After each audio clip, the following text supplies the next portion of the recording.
mission, on mission. Trying to get it right. Transition. Changing the way that I see life. Transition mind. I'm on a mission. On a mission. Trying to get it right. I'm transitioning my life. Making a transition. Ooh, making a transition. Ooh, ooh, ooh, ooh, ooh, ooh. Making a transition. Ooh, ooh, ooh, ooh, ooh, ooh, ooh. Making a transition. Trying to mission, on mission. I'm on a mission. On a mission. I'm trying to get it right. Changing the way that I see life. Transitioning my life. On a mission. On a mission. On a mission. Welcome, welcome, welcome. This is Alchemizing Energy. Once again, we are bringing you a special show today where we are going to be talking about the movie Sinners. And today I have a special guest with us, Abundancechild. Welcome, welcome, welcome to Alchemizing Energy. Welcome to the platform. Thank you for having me. I'm grateful. I was so happy to see you on Black Magic channel. What is his actual name? I forget. Black Magic. Brother Rich. Brother Rich's channel, and it was a panel full of people talking about this movie, and I was really drawn to you as me being a IFA practitioner, Orisha, how you were drawing in the understanding of the movie from an Orisha perspective and from an IFA perspective. And I said, you know what, I want to bring her on my channel and I want her to discuss some of the things that were going on in the movie. And there's going to be some spoilers, guys. So if you're not ready for the spoilers, tune off right now. Tune off, because we're going to be just talking about this just freely. We're not going to cut no corners and try to not tell you what's going on in the movie, because we want to talk about this. Okay. So let's get into it. So Abundancechild, let's first get into who you are as an IFA practitioner.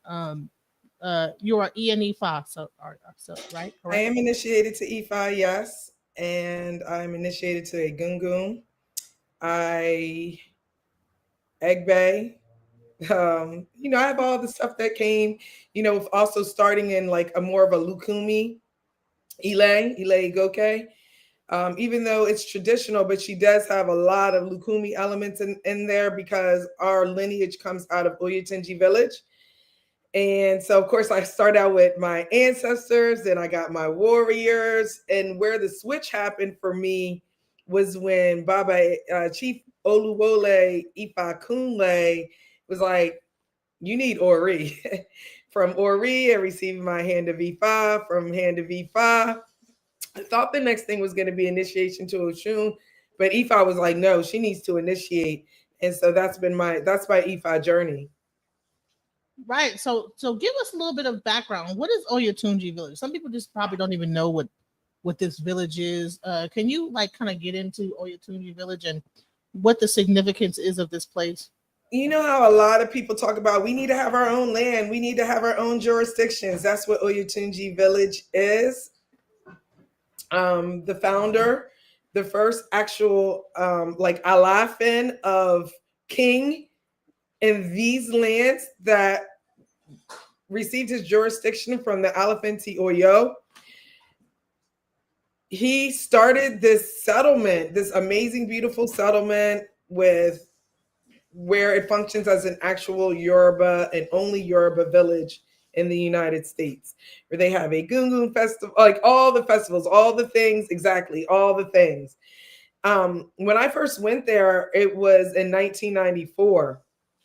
I remember walking down, I was in Clark, Atlanta, And his sister was like, look at Oshun in the flesh. I didn't know what she was talking about.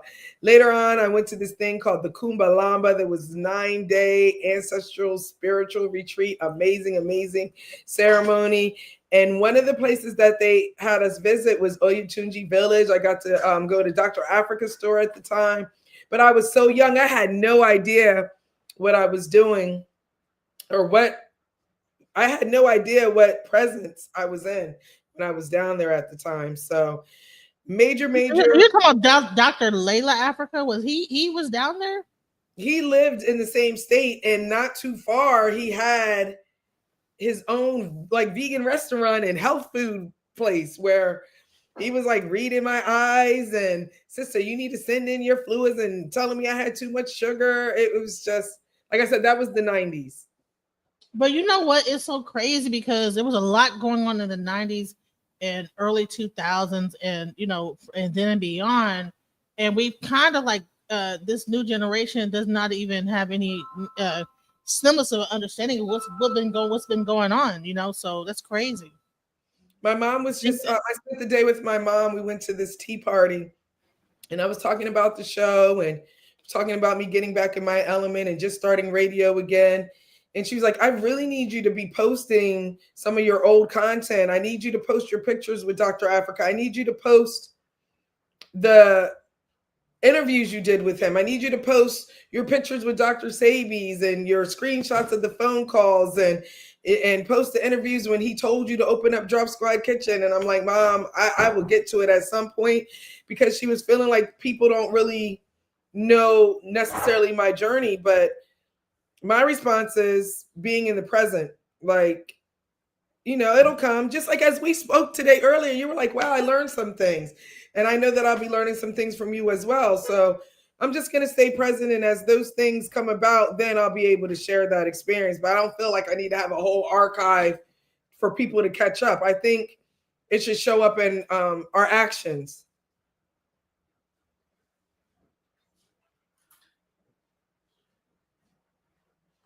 Sis, are you still with me? I just got a crazy. Okay. Are we going to see you, or is it just going to be me on the screen the whole time? It's going to be mainly you. This is really about you and about your who you are, and this is about you. So. Oh wow! I thought we were going to be sitting here discussing. I mean, we can. I'm gonna still be here, but I really wanted to put the spotlight on you. All because right. We don't really get to hear from our priests and our EME files and people like that. So I appreciate that. Respect to you for even considering me. Oh, for sure. Oh, for sure. So definitely. So I just wanted to just really get an idea. So when you saw the movie The Sinners, I wanted to get some of the ideas that you really got when you actually saw this. Like, what are some of the main points that you saw with this movie that stuck out when it comes to Ifa? What were some of the main points? It started before that. We have a Fire Stick, and my daughter was trying to get me to watch it, and I was like, when it wasn't happening, I was just like, I don't even think I could take anything like this. I'm not into horror. I was like, I can't unsee and unhear certain things. It sticks with me. One of the reasons why I really can't wear black. One of the reasons why it's a taboo for me to really wear red. And I was just like, I don't want to do any horror. Then I was seeing how it was going to be released on Easter weekend. And I'm like, Sinners, Easter weekend, church. Then I was seeing all these people saying, I'm not trying to go see Sinners because it's going to be, I don't want to be, it's going to be a whole lot of demonic type of things. So my children were still very hype, and they said, Mom, we trying to have a family night out. Let's go see Sinners. So who's going to turn that down? I went in there, and from the first scene, I was locked in. I was locked in at the very first scene. And from the very first scene, it switched to another scene. And I was like, wait a minute, from that point right there, I was like, this is dichotomy. This is duality. This is Ifa. Because my understanding of Ifa is that we meet with Oludumare, Eshu, our guardian angels, our main Orisha, before we come here. We have a contract. We pick our ori, we have a contract, and we come here and we choose a certain set of experiences that will help us evolve, right? So from the Ianifa perspective and lenses, which is how I do my best to see everything, is that everything is destiny, everything is divine order, everything is divine timing, everything is a challenge in that present moment. There is always an Eshu energy, primordial energy that's always in effect at all times, even in our physical body. The reason why when we, give offerings to our ori all the way back to here, right? So that was the first thing that I saw, because the first scene, the father was just like, "You need to put that thing down, son. Come on, put that guitar down, son." And he had these scratches, which also kind of reminded me of tribal marks, to be honest. Right, tribal marks. Oh man, you know what? That is tribal marks. Right. So I was saying to myself, there is a reason why they keep showing us that. I still had no idea at the time. I'm telling you, I'm already locked in. You know why I'm locked in? I'm locked in because the doors open up and they are in these traditional churches that we see in the so-called diaspora, right? Those are the type of churches that we've had.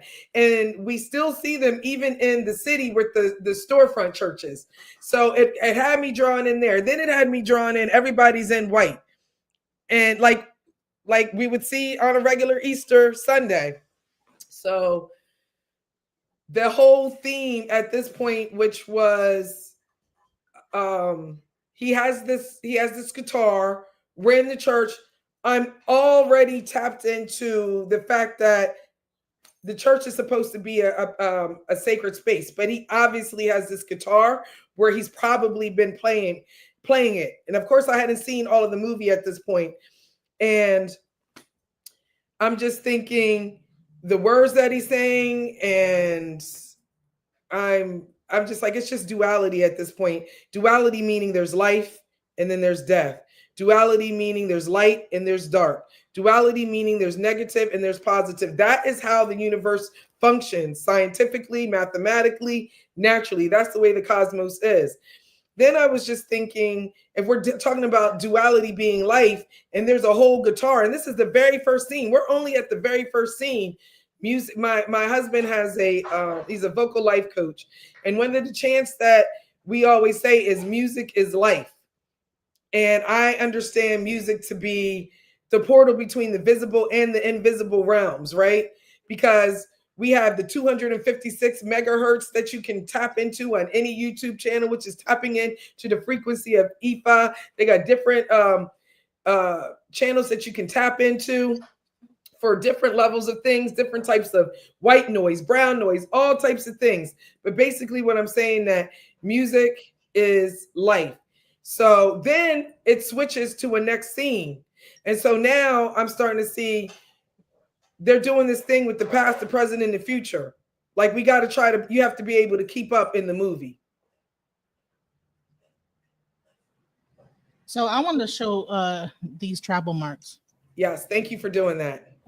Because tribal marks in some circumstances, so I've read, and so I've been told, and based off of my observation, because there are charts out there that say these tribal marks are from West Africa, these tribal marks are from this tribe, and that at some time, some of these tribal marks were put on there so that you can identify who you are. So even when we were taken or sold, we could recognize each other and what tribes we were.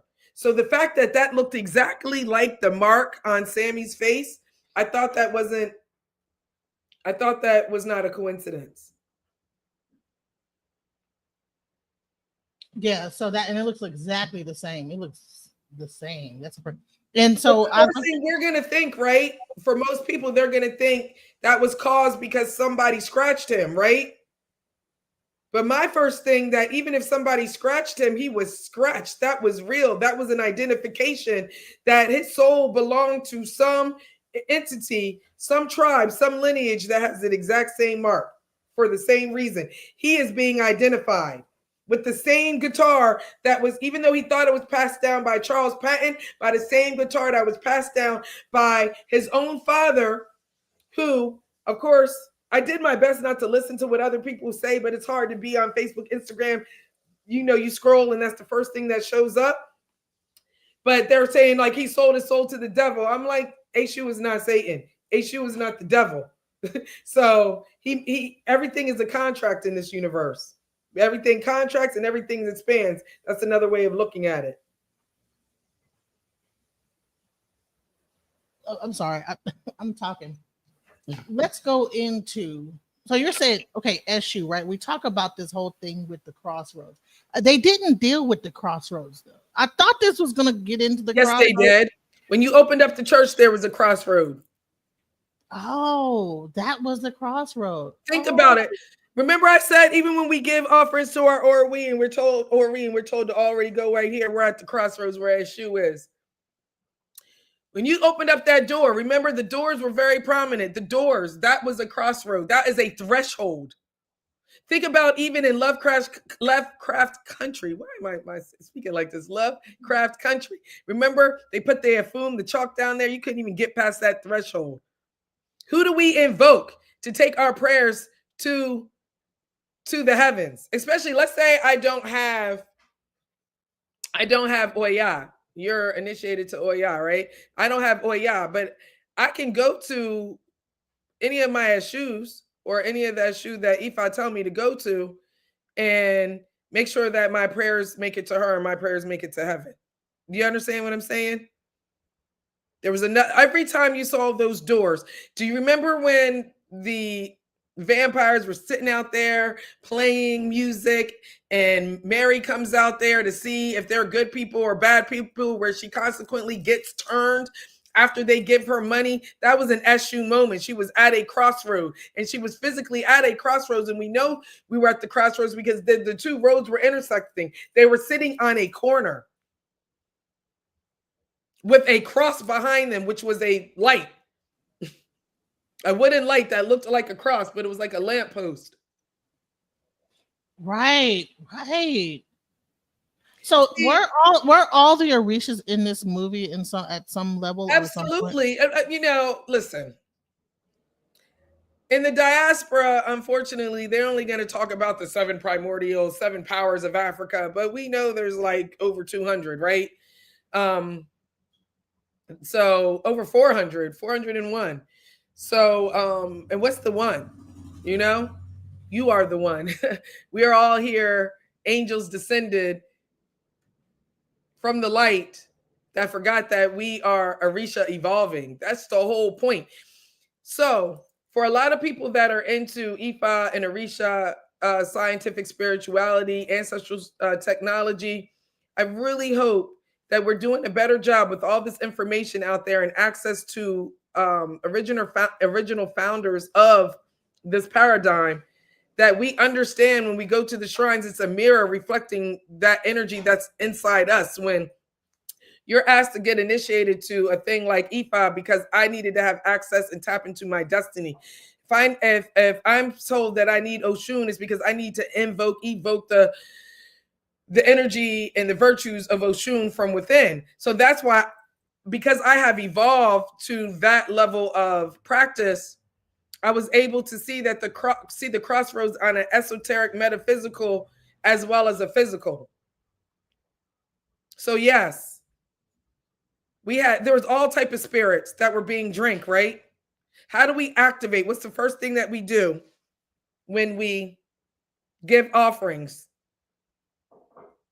Well, I'll speak, let's say in Isheshe. Like when I learned how to do my Aj, I was told to always pour water and pour OT, Jin, on the ground for Onile and let her know that I'm going to appease so-and-so, and just make sure that she knows that I recognize and respect that energy, that primordial energy in essence, which is respecting myself because I'm a woman. So think about all the things that were activated. What do we use OT? What do we use Jin and rum for? To bring strength, to bring endurance, to bring forth joy, but to also to help deal with like the Ajagun. Like A really, really great story is when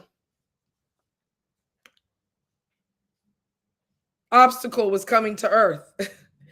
And Obstacle was creating all these problems, all these problems. So, of course, Arumila goes to do Dafa and consults Ifa to find out, how do we deal with this obstacle? And, I'm paraphrasing. It's like, listen, have a big party, leave all the jugs of wine and everything out, and just like leave everything out, set up everything for the party and everything. So does that. Of course, obstacle comes down, seeing all the alcohol, the jugs of alcohol and things like that, and gets drunk off the alcohol. And Arumila didn't have to worry about obstacle anymore because obstacle was drunk. There was a lot of spirit, from the point that the spirit of, where did they get the Italian wine and the Irish beer from? What kind of karma? Right. What kind of spirit? What kind of covenant were you carrying when you brought that back home to open up a juke joint? That's why that sister's like, I don't want that blood money. Y'all just leaving. Y'all apparently had worked for Capone. Like, what kind of spirits did you bring? Especially because one of them didn't have that mojo bag. So one of them wasn't protected. What kind of mojo, what kind of spirits traveled with you?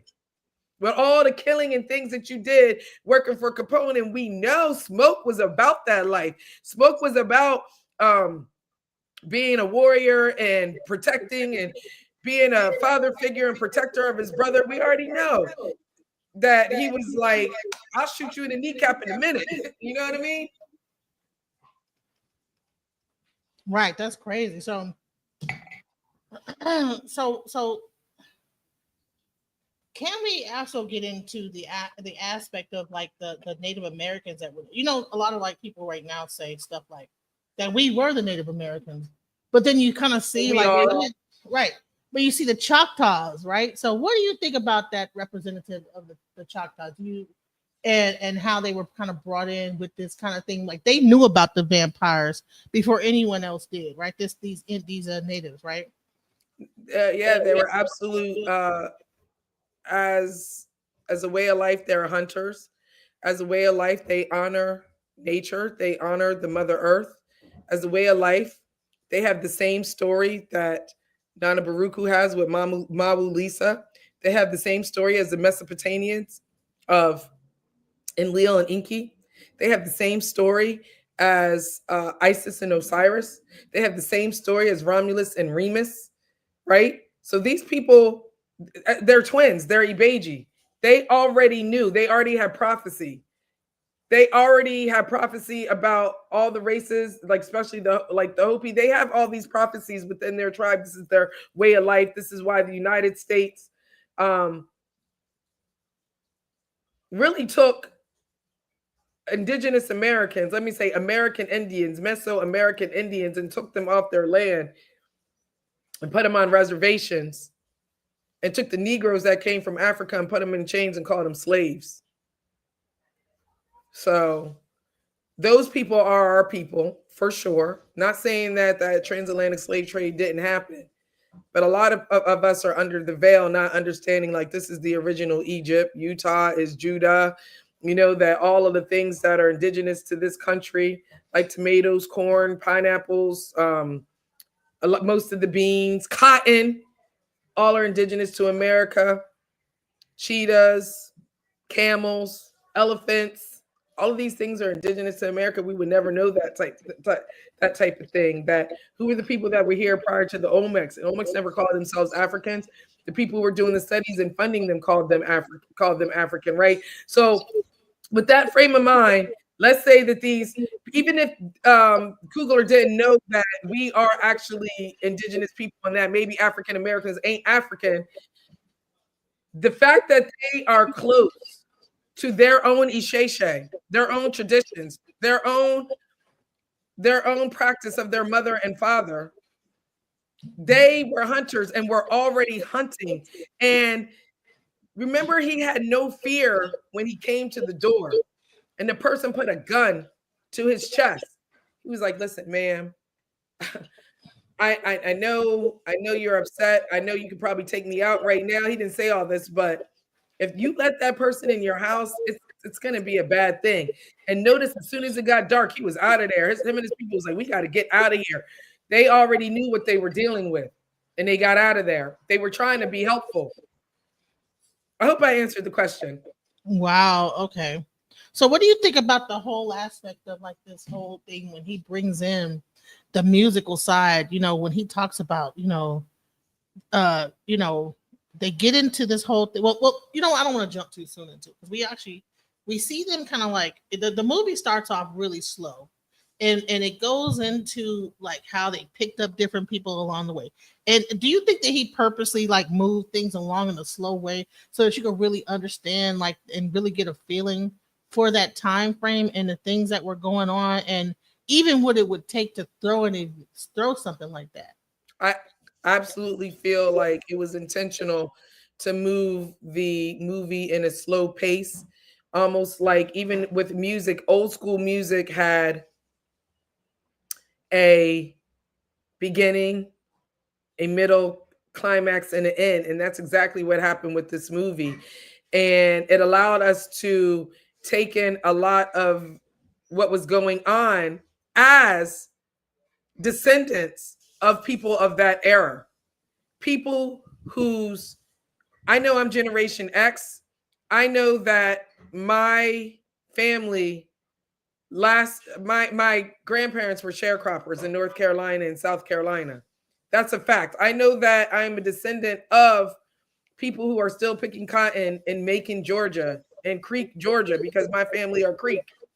So they're still on the same land that they've always been in. So I'm one of those people that can be like, nah, we already was here. Like, I'm also a lineage of people, line of John Chavez, which is also indigenous America, and we were the largest landowners in the Northeast. And that's why my great grandfather fought in the American Revolution so that he could keep his land. So I have multiple perspectives in my own personal bloodline lineage that lives through me via the ancestors, through my DNA, through my memory, through that water. And science has already told us that we have access to 11 different dimensions and so many different generations. So he absolutely made sure that we were invested and completely invoking ourselves into that movie, into the juke joint, into the church, into the corner store, into the Botanica. Now, you being from South Carolina, because right now you being from South Carolina, you know it's interesting how, you know, I know that even in that place, a lot of those things probably are they still there? Some of those older places, because I believe that like in a place, I think he shot this in, was it shot in Mississippi? The Delta, yeah. So it's like things don't look like they like the way that they shot this. It's like it's still got some of the remnants of it. That's why they're able to go back to an old church and film it like that. You understand what I'm saying? Our communities have still been deprived because even after slavery,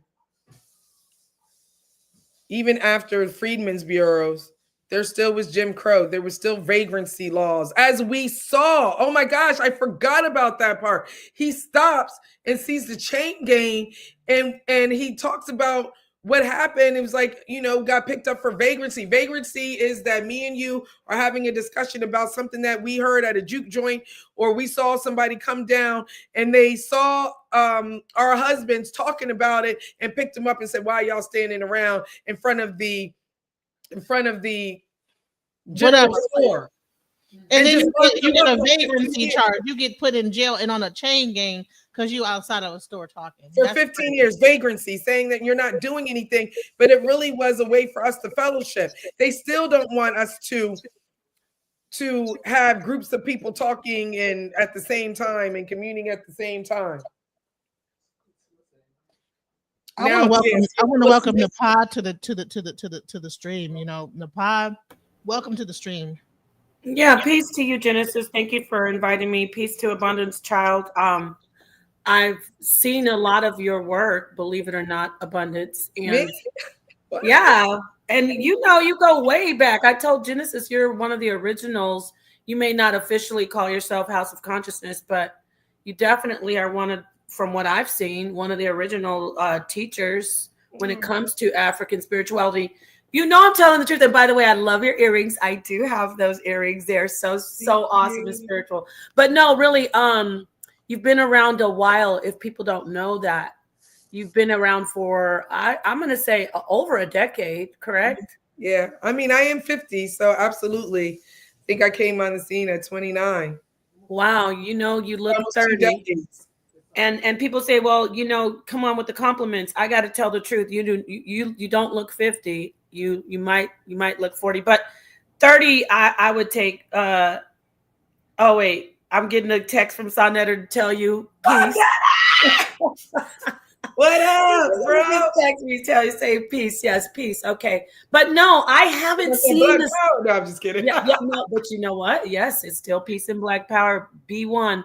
I haven't seen Sinners, and I said to myself, "Ooh, I want to be a part of this. I have to be a part of this." I finally get to sit down with Abundance. I've been talking. You've been your name has been in the ether, but I haven't been able to actually sit with the material person. And now I get to be with the person who manifested the material. All good things. So the movie Sinners, for those who don't, I said, I don't want to get spoiled, but I have to come in here. So I said, being spoiled is not as important as talking to you about the movie. Can you just give us some background, those of us who haven't even, I don't know if you already did that. What is this movie about? Essentially. Okay, so what I said on Black Magic, is it Black Magic 360? Yes. What I said on Black Magic 360 is that I thought it was about our cosmology and duality and the fact that there is duality in everything. Then I saw Buku Hoodoo post an interview, and I watched the full interview, and the interviewer, I think her name was Sally, asked, what is this movie about? And guess what he said? It's about the dichotomy in life.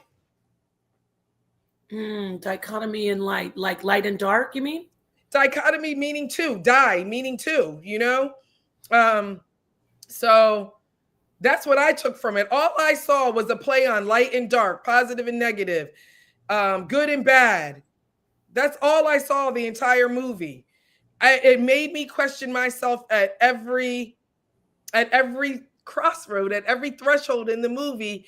I'm like, how did I feel about this scene where he's like, come back home, son, in the beginning. Put that burden down. Put that guitar down, which we clearly see is busted and messed up in that scene. I'm like, are they really trying to act like music is evil? Because you got to remember, our ancestors thought the blues and the jazz was devil's music. Talk. When you that's why they opened up everything. So I was like, wow, this is gonna be good. And then the next scene, it's like we see the twins, you know? And I'm like, Ibeji, come on, Ibeji, Ibeji. Ibeji always bring blessings. Ibeji's always bring the abundance. And another thing that I don't think people know is like Ibeji are split into two, but they're one. You got to help me out. Who is Ibeji? Ibeji are twins. Oh, okay. So is this about they're one soul split into two spirits on earth. So Abundance, is this about Robert Johnson, the guitarist? Is this his life story where the crossroads where Satan he chooses? Is this what it's? I absolutely think that.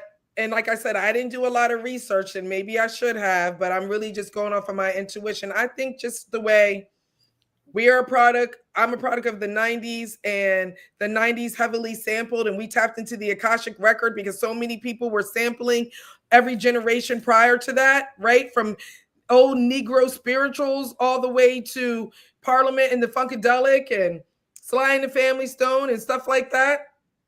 I think that's what they did with this movie. I think they took pieces of Robert Johnson's story of how he supposedly met with Eshu at the crossroads. Mm-hmm. And because people link Eshu with the devil, because when they were translating Yoruba all the way back in Yoruba lands, they could only identify to explain to people what an Eshu energy is by saying Eshu is Satan. So I believe even in the diaspora, in Lukumi, Kandobele, and all of these Santeria, all these different offshoots of Yoruba, offshoots of Ifa, offshoots of Afa, offshoots of Voodoo, offshoots of all of these things, they always say Eshu. Like there's many roads of Eshu is a trickster. But I don't see, I can get it, but I don't see Eshu as a trickster. If you do good, you receive good. If you do bad, you receive bad. Don't we always want to blame it on an outside entity? We always want to say, oh, it Eshu and the devil didn't make you do it. If you want to find the devil, just look in the mirror, because guess what? Everybody has divine masculine and divine feminine. Everybody has positive. Everybody has negative. Eshu is like the police officer that is going to dish out what you deserve. Oh, wow. That's so beautiful. If you met Eshu, look at one of my favorite movies is Besoro, right? I think they call it what is that movie? If you look at Besouro, Besoro, it's a movie about Capoeira, Angola. And it takes place, and they have a lot of indigenous culture there. This one sister has this Eshu on the ground with offerings. And one of the Capoeira brothers was just angry and decided he was just going to kick over the Eshu altar, and not knowing like this is an actual offering that was left for a spirit, metaphysically, esoterically, to be able to receive that energy. And Eshu visits him. Nobody else can see it except certain people whose eyes have, the veil has been lifted. Yes. And they see him fighting with Baba Eshu, Papa Legba, in this particular scene. He was like, yo, you owe me chicken, man. You owe me some fish. You took my food. You knocked over my food. He was like, dude, get out my face. I don't know you. And that's how they personified that particular Arumule as an Orisha for us to see in that movie. Okay, so that I think I vaguely recall seeing something like that. So let me tie this into what you were talking about with the movie. Are there, obviously you will be able to see it as a practitioner and are you a priestess? Do you consider yourself a priestess of Voodoo, or what's the title? I'm definitely a practitioner. She's an Ifa. She's actually at the height of priestess in the Ifa tradition as a female. And she actually has Ifa on her head, and actually even more than that, not Baron something. What's the name of it?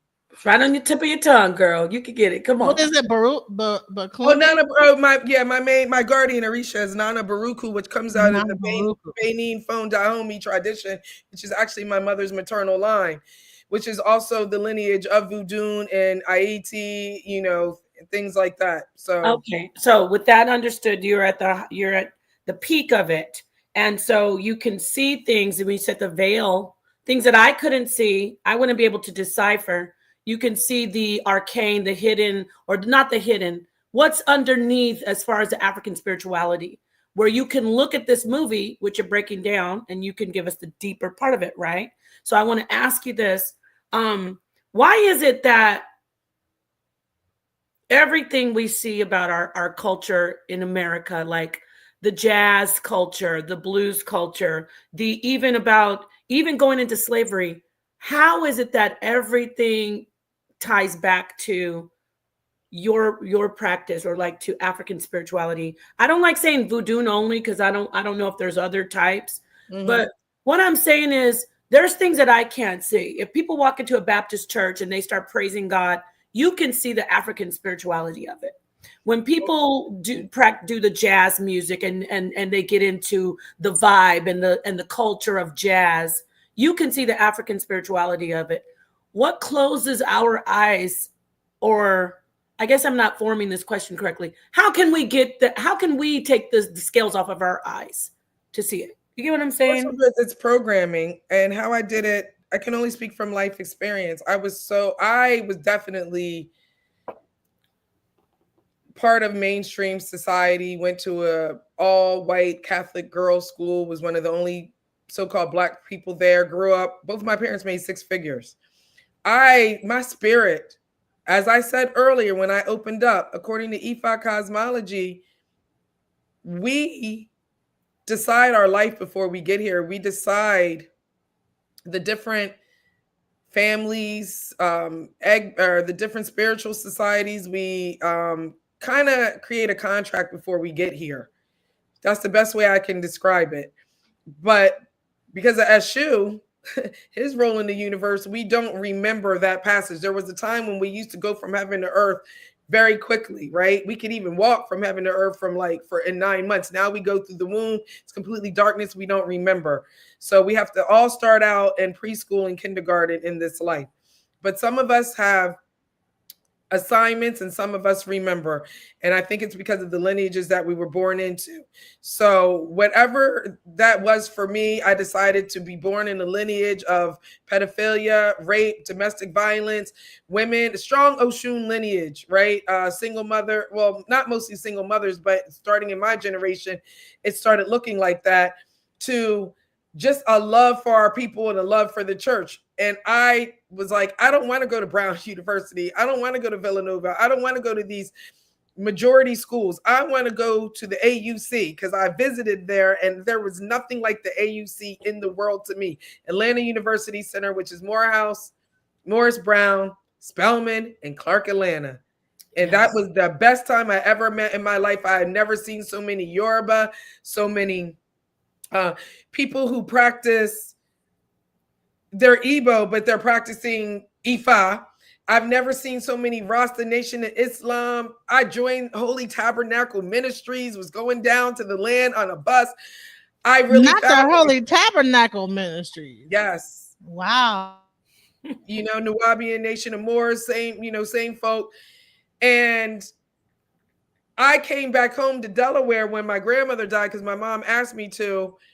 And I just kept the AUC in me. In fact, at the AUC, do you know who my inspiration was for poetry? Because he opened up a poetry spot. The guy who played the preacher, Saul Williams. Okay, when you say played the preacher on what? He played the preacher in the movie, the first scene. Oh, and Sinners. See, I haven't seen it yet. Yeah, okay. We were in the AUC together. We have the same clique of friends till this day. So that's why I was saying I was locked in. But I'm just trying to say you can't be around people like a Saul Williams. You know what I mean? And forget. I will never, ever forget the Red Clay Arts Collective. I will never. Some of my friends, when I was doing my show, you know how I always used to push Saw Rock? That's because I was down there with her king, Soul Messiah. And Soul Messiah's baby mom and I from Earth Candy Arts, Jamila, were both pregnant with our daughters, our first daughters at the same time. So what I'm saying is I carried that experience. My spiritual mother is Tassili from Tassili's Raw Reality. I was watching her children in college. So that is the frame of mind that I came with. I met Dr. Sabi through Carlene Thompson. I was watching her children. This is in college. So I came back to Delaware and it was like, nobody has dreads. Nobody's vegan. Nobody's talking about, Nation of Gods and Earth. There's no Moors up here. And so I decided that I wanted to homeschool my children. I was like, they're going to be vegan. They're not going to be vaccinated. I tried to incorporate into my little life in Delaware everything that I learned in Atlanta. And so that's what I'm saying, just giving you some background from my personal experience. The way that you have to deprogram is you have to stop doing things that their agenda. Nobody's putting a gun to our head and making us eat their food pyramid. Nobody, especially now, is forcing us to send our children to these majority schools where they teach us to be in their box and learn everything that they do. I am convinced that the more degrees that you have, the more the veil is blocked to you. Unless you're tapped into these mysteries, because it is designed because you actually finished you got real degrees, all doctorates degrees, where I initiated into ancient rite of Memphis and Miss Ram. I went and got different types of degrees. I'm from a line of my grandfather being a Mason and my grandmother being Order of Eastern Star, and that's the scholarship that I got. So I had a different type of ancient masonry going in my blood that I wasn't aware of, right? So if you want to unplug, you just have to look in the mirror and be quiet and be silent and allow those ancestors that we always say, you got 10,000 ancestors that got me back. We got my back. We love to have those kind of memes, right? We love being like, right, my ancestors got my back. No, your ancestors are within you. They're in your blood, in your DNA. We have access to all that blood, memory, water. And if we start studying some Aboriginal indigenous cosmologies and start studying those stories beyond just what we see in Medu Neter and things like that, then you can open up and that veil will be lifted. And one of the reasons why I have been dealing with IFA since 1996 is because it was the most tangible way that I could tap in. Like I really understood I poured some gin. I poured some honey, and there is a chant, there is a word sound power, there is a music, there is ashe of the mouth. Everything has an intelligence, a governance ordinance department, as Queen Valhalla Bay put it, which is Ori, which knows your past, your present, and your future, and is connected to your perfect state in the beyond, whatever you think that is, because your mind is the only thing that's real. Your mind is the only thing that sees. Ifa is the only thing that made me understand quantum physics, made me understand supreme mathematics. I mean, I understand supreme mathematics. I know the alphabet. I did the first few degrees, but it was Ifa that made me understand tangibly by recognizing that I have all this energy in me, that the program is in me, and it's in every single thing, animate and inanimate, including the so-called devil. Because the so-called devil, even if it's Lucifer, fell from what? That means it came from the source. Mm-hmm. Wow. So that's what I realized. And so that's what I see in this movie. And every single thing, whether it is representation with stacked with the red is often personified with Ogun, sometimes Shango. Red is blood. Red was the Italian wine. Red is temptation. Red carries Eshu energy. Smoke was blue. He was dealing with the Irish mob lineage, alertness, loyalty, protector, intuition, mothering type of spirit, right? Then you had the Mary and the whole cross symbolism, the cross behind the vampires, when Mary appears illuminated and takes the contract with the gold, which is Roman, and who were really the Roman people. If Egypt is really America, because I'm really going with stuff like that, at least the first America, because in Egypt, they talk about a prior settlement, right? And in Egypt, they found things like herbs that are only indigenous to the Americas. So what if the Romans were an indigenous tribe that was here? And now which I'm saying Choctaws, they put that in the movie. And now you have these coins, right? That everybody, it was an Eshu moment. Everybody that took them coins got bit. Right? But the sister was like, we don't need that money. She still was dealing with the wooden coins and dealing with the other form of fiat currency. She's like, this is what the people have, and this is what we want. We don't want your dirty blood money. And even when they were in the juke joint, try to pull the sister back and be like, don't be taking food stamps. Like, why are you taking the food stamps? She's like, you said you wanted to be about the people. You got to get the people in. You got to accept their currency to our people. If you really want to lift the veil, is not just money. Currency is your ashe. Ashe is love, and love is light. And light is the primordial energy, right? It's all about the things that make up the light. We all talk about science and things like that, but everything is about life, death, rebirth, and transformation. And that's what this movie was about. And it's based off of where you are in your evolutionary part, in your evolutionary path, were you able to see certain things in this movie? You know, I appreciate you. You really are. I'm just taking it all in and the things you're saying, and you're on another level right now. Yes, you're talking about the movie, but as people have seen, there's an abundance of see, you like how I did that. There's an abundance of information coming from you because I want to see the movie. And you're saying all these while you're talking, so many things are going on in my mind. This is how anybody out there who's listening, this is how you should be doing. Like, so many thoughts came to my mind. And you said so much. So I'm just gonna have to choose one thing right now. I apologize. What? No. I need to say this because when you said the thing about currency, that's the one thing that's standing out. Love You is know our where I currency. learned that from? I learned government law and commerce was when I joined the Moorish Science Temple of America, and everything opened up for me with the Moorish Divine and National Movement. So many different levels of Moors, right? That's where I started really understanding the color of law. I started really understanding there's this United States and there's that United States. You got the republic and then you got the democracy. You got the corporate. I'm like, what the? You know what I mean?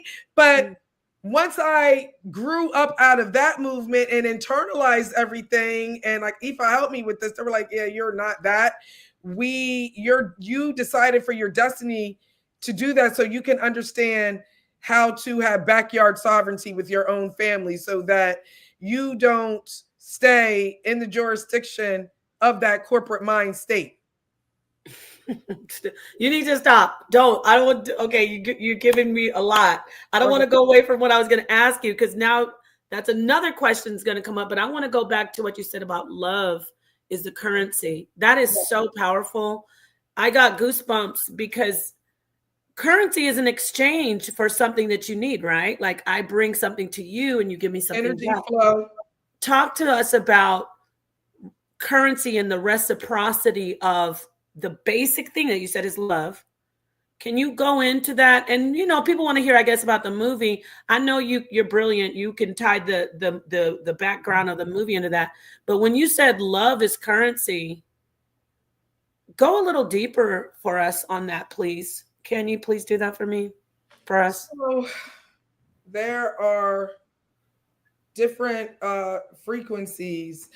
I really feel like I would have to do a class on elisions, like different words and what they mean in Yoruba, because for me, studying the Yoruba language helped me to understand, like, you can have a name like Obara and understand, like, it could be 3 different words. You know what I mean? So that's how I started to understand ancient spiritual technology was through that. In the beginning, there was one that is a, let's say it's the macrocosm, and it's separated into two.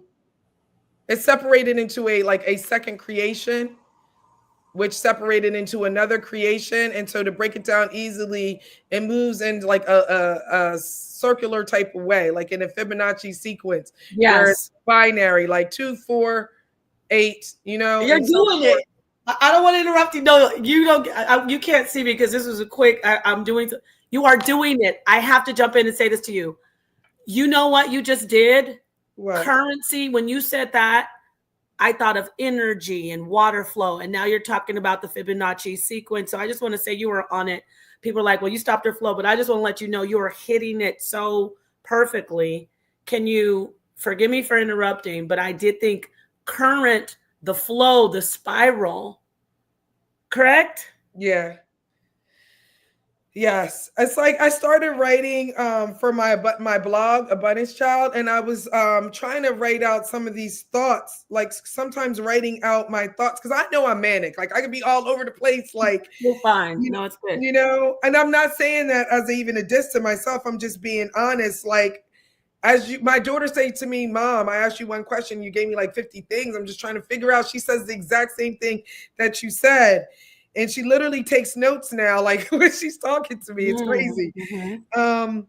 But I was trying to write down how, okay, so when I was talking about they manifest, or you can say in numbers, I learned it as Odu. So you have Ejiogbe, light, Oyeku, dark, dark, dark, dark. So we have a principle of light and dark, like we have yin and yang, right?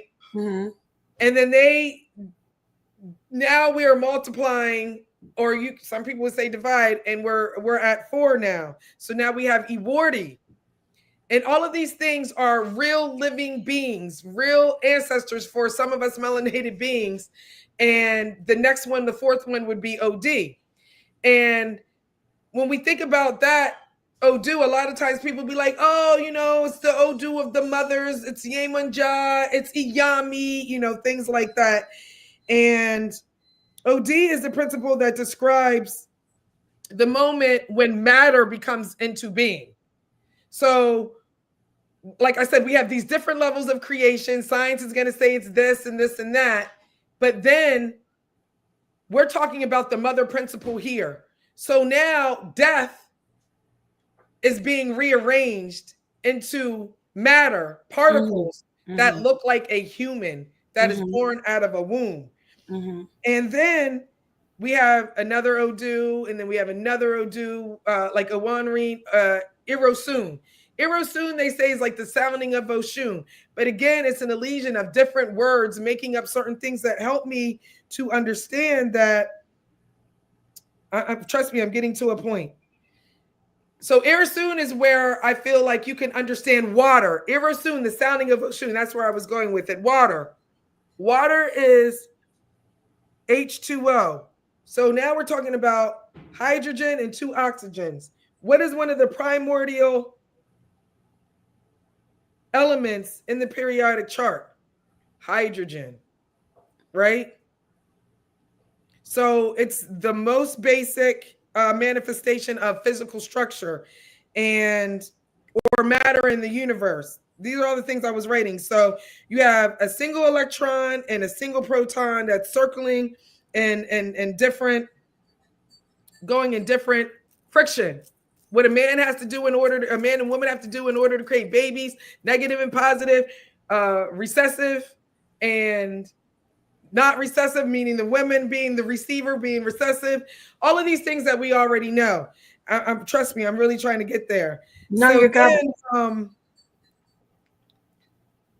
from this point, when you have all these frequencies, it all comes down to that physical matter being like all in this one thing, which we call our Ori, right? That is navigating this physical flesh thing right here.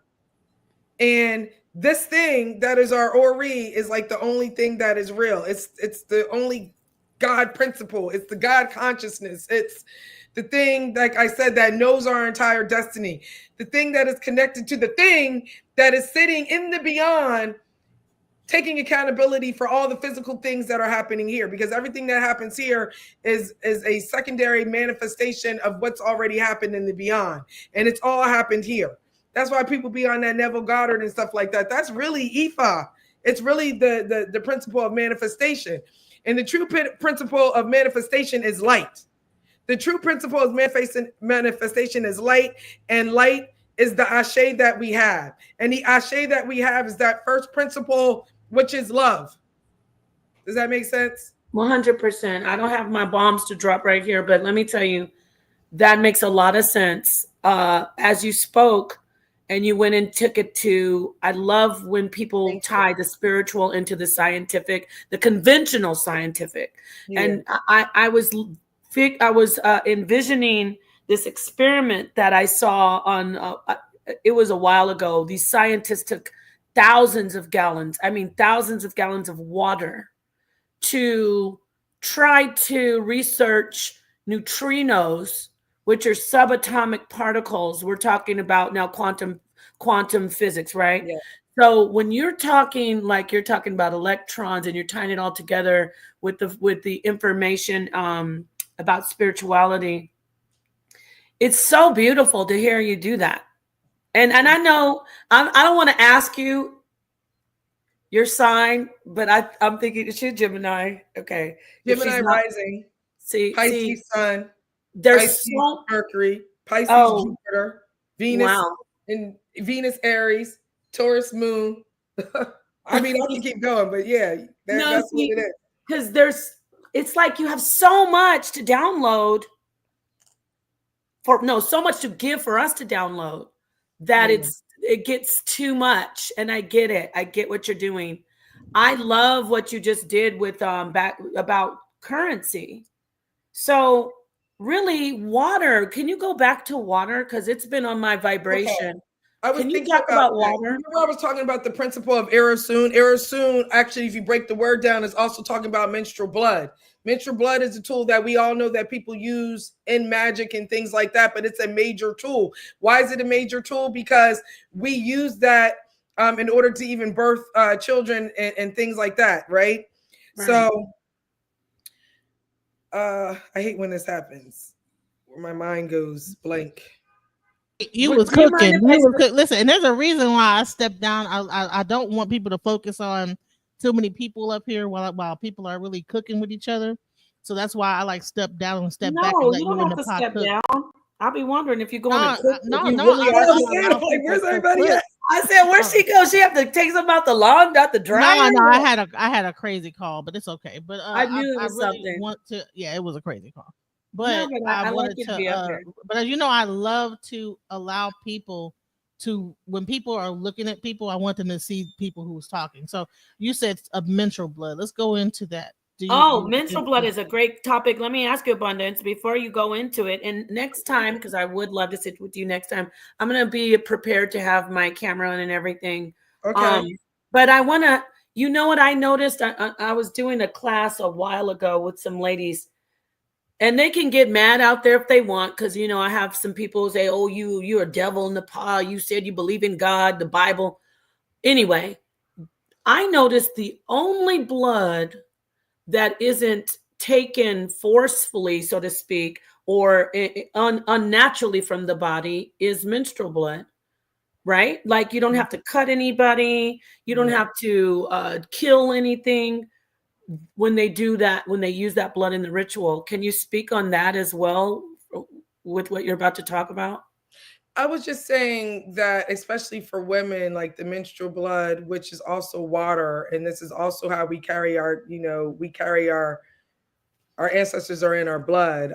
That's where I was really trying to go with it, and that's how powerful it is. The reason why I referenced that, we know now that people are out here using menstrual blood for certain things. Like we hear about stuff like that. Because that's how powerful it is. It's also a tool of Iyami Saranga, Epa Iyami Saranga, I give thanks. Bogbo Iyami, I give thanks. Yeah, so that's what makes us us. That's what makes us feminine in this dense realm that we're in. But in the Abrahamic faith, they've made it seem so wicked. Which, how can it be wicked when it's where life comes from? Yeah. They make it like so taboo and wicked. See, my understanding even with that was that some people don't even understand that part. Like, it is wicked on one level because you shouldn't be menstruating like that. It should be a discharge, because mostly only domesticated animals menstruate like that anyway. My mom was talking about it the other day. She's like, yeah, my daughter and my granddaughters, I've never seen them have 5, 6, 7 day periods. And I think that's because I've been vegan since 1993, and I raised my 29-year-old and my 22-year-old in that way. And so we really didn't have the herniation that's happening. I'm not herniating, the hemorrhaging herniation, the hemorrhaging that's happening when a lot of women have their cycle. That's why we having a lot. That again, unplug. You wanna uncover that veil. You want to lift that veil. Stop eating their food. What about that? What about the fibroids that are tied to this energy? I just got told I had a fibroid, like a one Black Root Tonic, Black Flower Capsules, BlackRootTonic.com, BlackRootTonic.com, BlackRootTonic.com. Talk to us about it. I'm loyal to my people, and ain't nobody messing with Sadiq. It's just review after review after review. I took your Black Flower Capsules. I took your Black Root Tonic.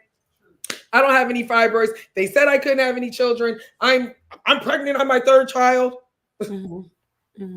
Is that an energy? Is that an energy, a womb that's locking the womb based on, we could take it a little bit back to the movie, like slavery roots, the trauma. Talk to us, please. Trauma is within us. And where do we women trap our trauma? We trap it in our womb. Yes. They also say that when a And man we is feed like, it. yeah, We feed those white blood, white blood cells are like white tea people, We feed it. We want the Doritos. I thought that We white want, blood cells were the thing that like actually helps to cure the problem, or does it protect the problem? I don't look at white blood cells like, I mean, everything needs a balance, but I'm just saying they thrive off of other stuff. Infection. Yeah. My So husband was diagnosed with cancer and dealing with red blood cells, and there's just no red blood cells, and too many white blood cells trying to attack everything. And I'm like, okay, yeah. and and Big up and, to let's Minister and, Inc. and for getting back that. to the movie, that's pretty much what it really came down to. Yo, let That me you had. That's crazy. My daughter was recent, made her want to read it. I said, big up Minister Inky for that. You know what I'm The saying? melanin Melanin mind, yes. Mind, right? Shout out to So Inky. so here's the thing. So now you have this movie that's talking about the Irish, right? And you have this main Irish character that comes into During that first of time, all, they were black. Yeah, I'm Irish were black. Irish were I considered have black. black Irish in my family on my mom's side. On my mom's side. saying that their status, national, like their status, they were called black, just like we call black today. Oh yeah. They had no standing in nothing. They were in indentured servitudes that had to buy their way out until they start buying us and start, assimilating. Yeah, So the what do potato you think the famine. significance of using a Irish main character as the main vampire? Well, I mean, the main I'm really into like True Blood and all, I love anything vampires. vampire-ish because I have daughters and I like to do stuff with them.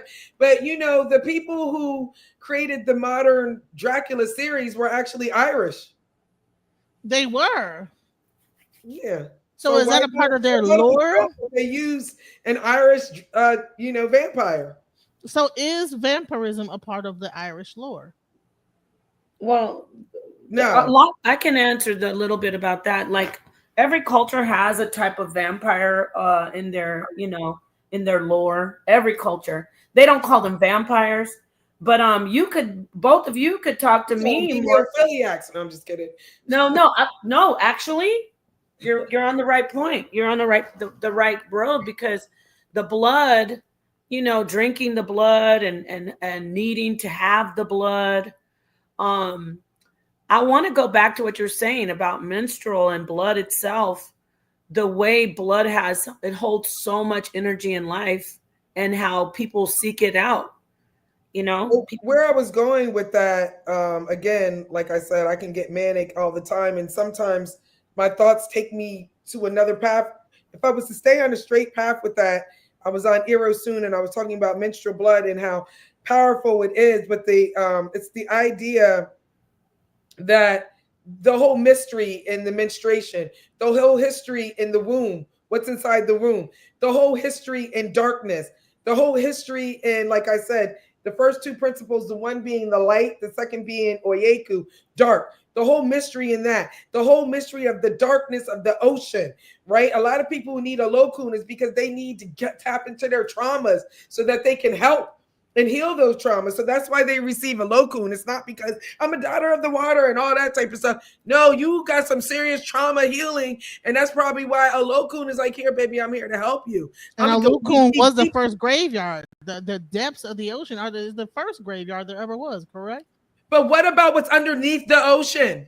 What is underneath the ocean? The covenants that were made with those beings that are underneath the ocean, and as the same as the covenants that were made from those outside this atmosphere. Just something to think about. It's not something that I want to keep going into, but remember, every single thing in that movie, as the same in our life, has a program. It has an Ori, and every single thing, according to Ifa cosmology, was initiated into Ifa so that they know its destiny. I'm very blessed. Let's talk about the concept of Ibeji, how that whole movie is centered around the Ibeji, the twin. Dichotomy. I mean, I keep saying dichotomy. Duality. Well, dichotomy too, right? Because they're going against each other. That's actually the word that Kugler used, but why is my thing typing? I'm sorry. They're not necessarily against each other, though. They were actually in accordance with each other. They're one. But see, they're not going to say that in the movie. But if you study Ibeji, you're going to find out that Ibeji are one. It's one spirit. Check this out real quick. I want to give this to you, both of you, to talk about. So when you say duality and dichotomy, which also in if you look at something that's divine, there's a paradox.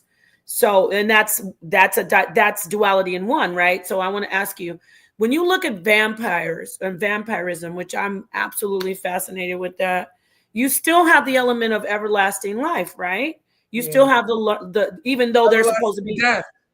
no, but I was going to say, even though they're supposed to be the undead, they're not. There's eternal life. That's that one side. But then on the other side, when you say in spirituality, like, oh, you live forever, you're in the light, you're beautiful. I'm talking about these stories of like God, you don't die, God forever, the blood of Jesus, and all this stuff. So if you put those two and you face them together and mirror them in one, isn't it the same thing? Aren't they trying to achieve life through blood? I want to ask you that.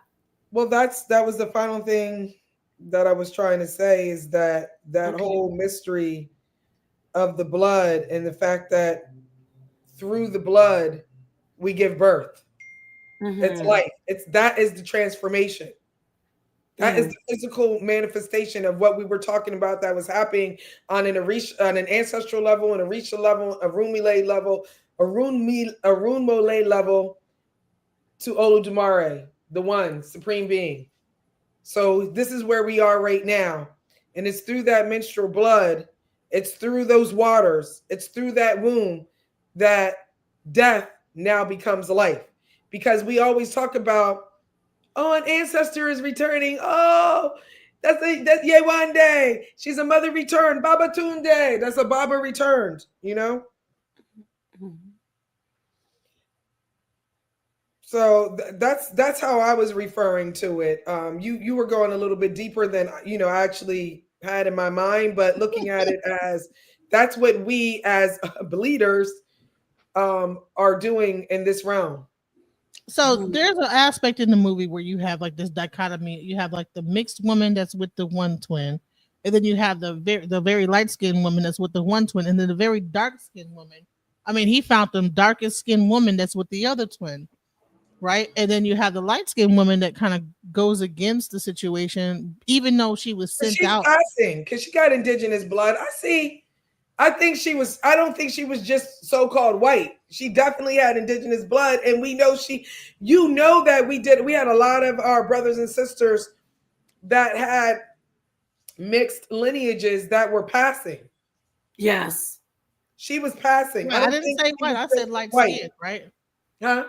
So I said light skin. I didn't say white. So You're she was right. No, light. but I'm just saying, for the people out there, that a lot of people just was like, "Oh, this white girl, blah blah blah. Why are you letting her in?" She's. I feel like she was passing. Yeah, that's a whole culture back then, right? Hmm. Do you think that he pimped her out? The way that the dialogue was going, In the beginning, right? that almost like that he was her pimp, but he fell in love with her. Did you notice that? Yeah, I definitely, I didn't pick up on that. I picked up on that she was very hurt, and that she really waited. And he was like, he knows that, like, that can't work down there in the South. That really was that's a threat to even now it's a threat for our brothers to be dating outside their race like that. Because at any time, we could turn on our brothers at any time, but we don't carry that complexion. And to be like, oh, he raped me. We Uh-oh. could be married and say that your husband, who was black, like, that person raped you, and they are going to put a noose around your neck. I remember that even happened to my own brother, who's half breed. Mm. Wow, you know what? You just hit on something. I know we're talking about the movie and everything. What you just said is powerful. A little 19-year-old girl is holding Shannon Sharp's life in the balance. Talk to us, please. Yeah. I don't get too much into stuff like that, but I was like, what is this about? And all I saw was the clip of Cat Williams warning him, and then they're showing us, like, how many chances are you going to get? So I was just like, wow, that's what happens, you know. Had Sometimes, she been melaninated, would it be the same story? no, nobody paying attention to that. Mm-hmm. Thank you. So that's how I think of it. So I think that he really did love her, as he said, at the end. But I also feel like he had a duty and responsibility to his family, which is one of the reasons that they came back to begin with and shut up shop. I don't think it was just because they were running. If it was just about them running from Chicago, why would he be like, young boy, you confused, Sammy? They try to say that Chicago, we not dealing with Jim Crow. He's like, it's the same thing with tall buildings and concrete. Exactly. I feel like leaving the panel and going to watch the show. Let me go. Man, you listen, you're gonna have to watch it. It's gonna blow your mind. Just like I told you about Wicked too. That had another some interesting things, right? And I believe that these movies somehow got a connection when it really deals with the Wicked Witch and the whole thing where you have this misunderstanding that she's wicked, she's evil, she's this, she's that. Same thing. They, meaning the government, meaning the corporations, decided that you have to allow the people to know things. So that's why they put it in Holly Tree Wood. Everything they tell us straight up. Right. Like Interstellar wasn't, like this could happening. It's happening. It is happening. Yeah. You know beings are leaving, all kind of like things are going extinct that really make up this ecosystem, So this is why I really think it's important for really people to focus on Ori. If anything, I'm a priestess of Ori. The only thing that I like to deal with my so-called people that I mentor or my godchildren, it's Ori work that we do.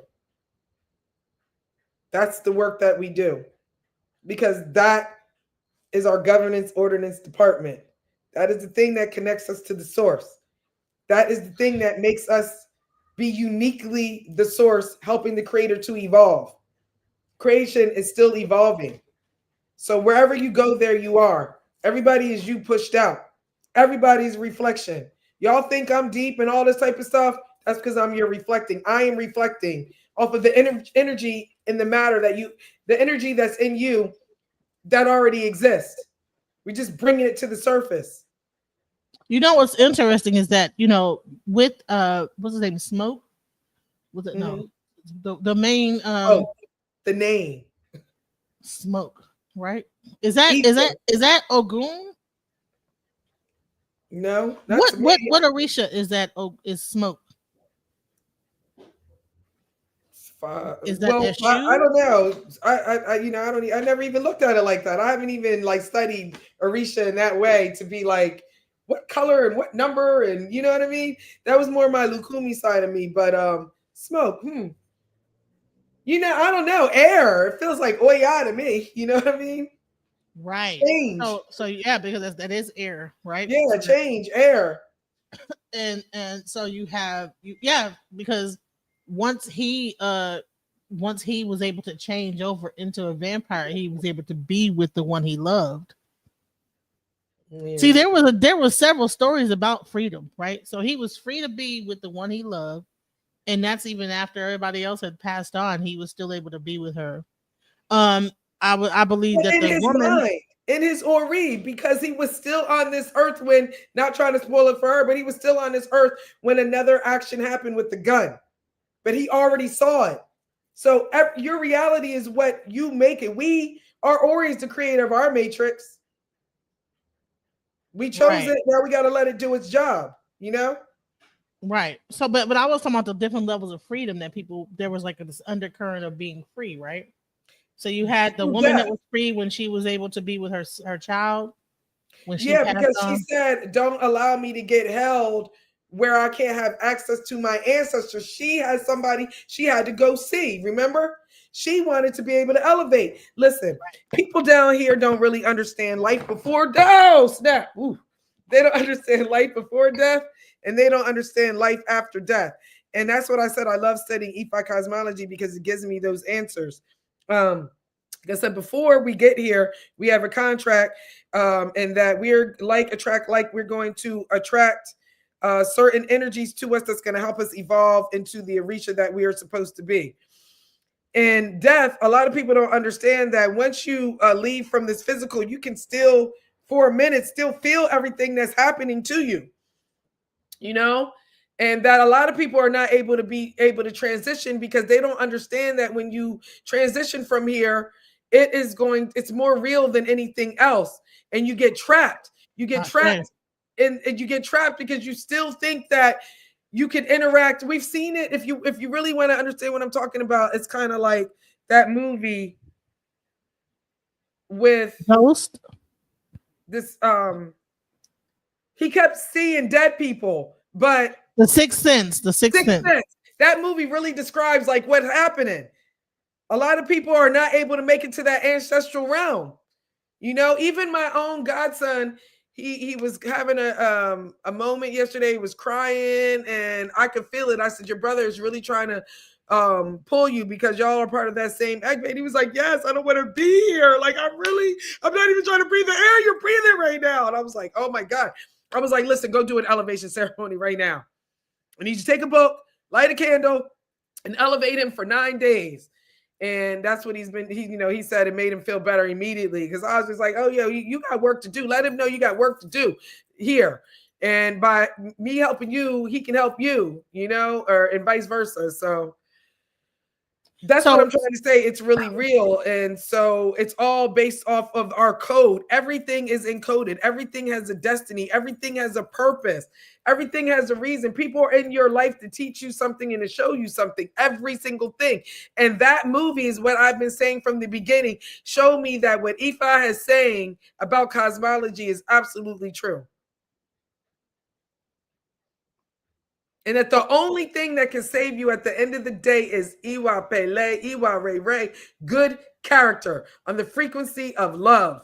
Because love is the light, the real light. When we talk about, oh my God, you need to see the light and cover yourself with the light, right? That is a protection, because when you see it with your mind's eye, it is real. That's why even in Moore's Divine and National Movement, it's love, truth, peace, freedom, and justice. Everything always starts with love. Even as a martial artist, Green Belt Vijitsuka, we seek perfection in character, be faithful, endeavor, respect others, refrain from violent behavior, cultivate your mind, make savage your body. You understand what I'm saying? Like, everything always starts with love. Love is the first principle, and the first principle is Olodumare. And light is Elah. Actually, light in Yoruba is Allah. And light, like I am the light or something like that, is Elah. And that's what we say. Elaro, Elaro, Elaro, oh, Elaro, calling down, that energy and that spirit, so that we can have conversations, so we can tap into our destiny, so that we can find out any aspect of the past, the present, and the future, find out anything that is positive and find out anything that's negative, so that we know how to make the sacrifices from the inside, in order to make sure that the negative go away and the positive can be ushered in with good character. And by doing the things that are prescribed for you and taking the medicines that are prescribed. Wow, that's true. Honey, whatever took over you just now. I love it.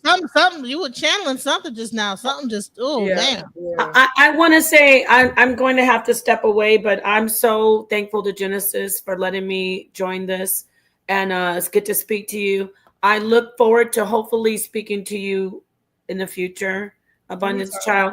Y'all seeing me for my number. We can talk, and we can keep it moving. I would love that, and sometime soon. I'm gonna have to go see this movie. I think it's on Max. Is it on Max? I gotta find it. Is it one movie? Or is it go to the movie theater and see that, so you can get that in the movies. Oh, it's in the theater. Yes. Yeah. Watch it. Okay. All right. Peace to you. Peace and love, Abundance Child. You fixing to go watch it right now? Because I know you said that they were trying to. I was supposed to go to the movies 2 hours ago, but I didn't go.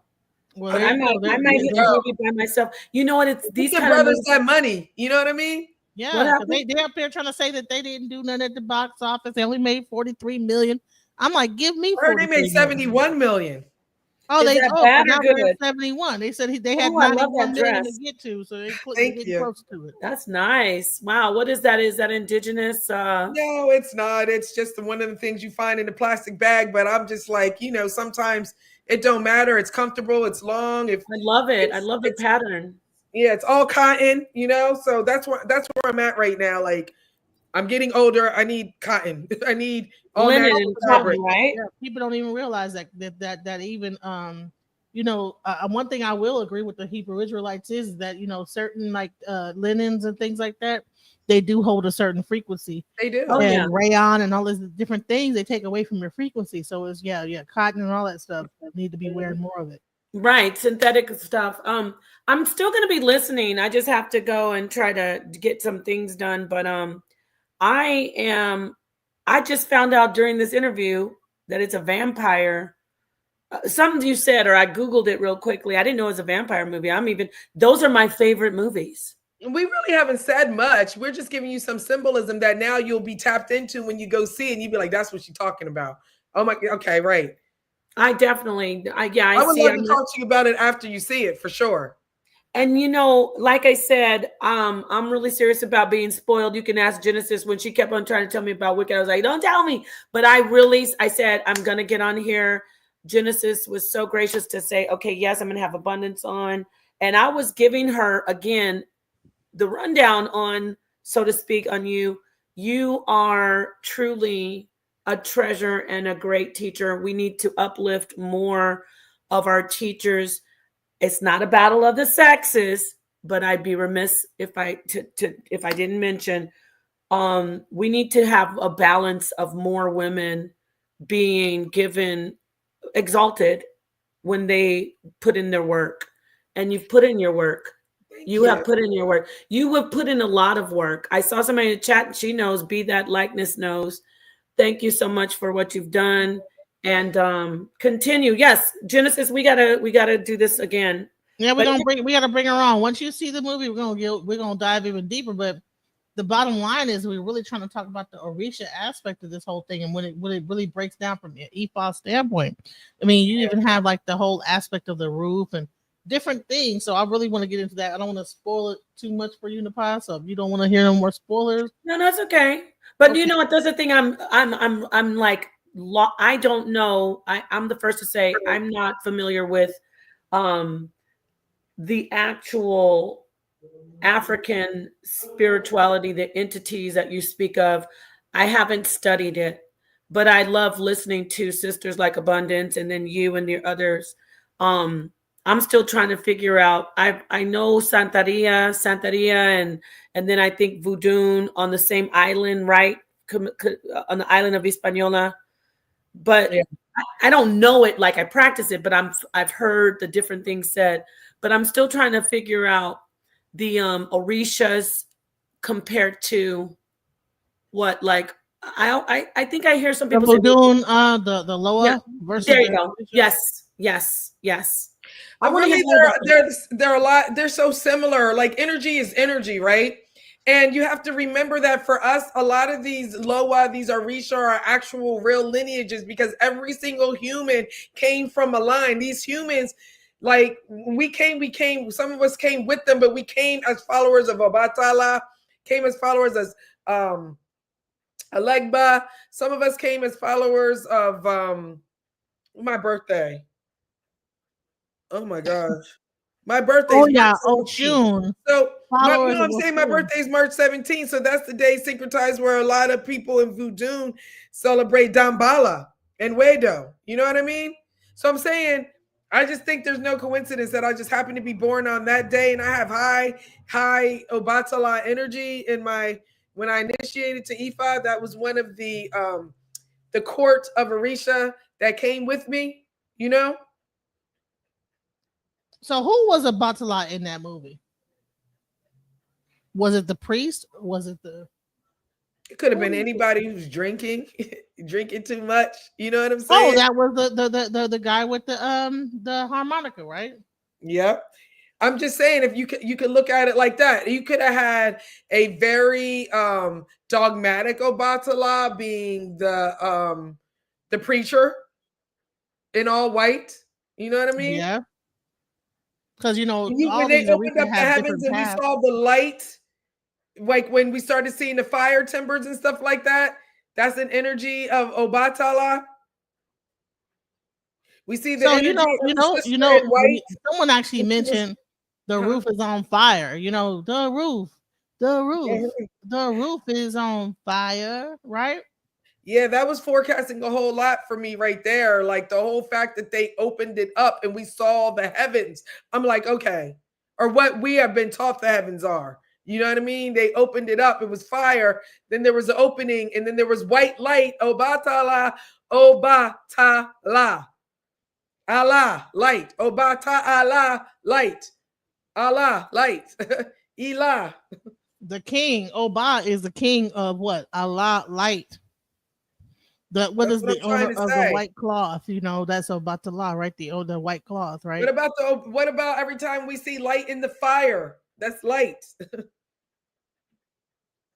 And also even at the end when you see that whole spirit kind of get, it's a mixture of the tornado and the light because that tornado happened. That's that change, right? That Yeah, Oya yeah, energy, that fiery tornado. So man, there's so many things that when you even break it down, it's like man, and we don't even know the lore of that song that he sung, the Irish song. There's like a song that's an Irish song that was saying.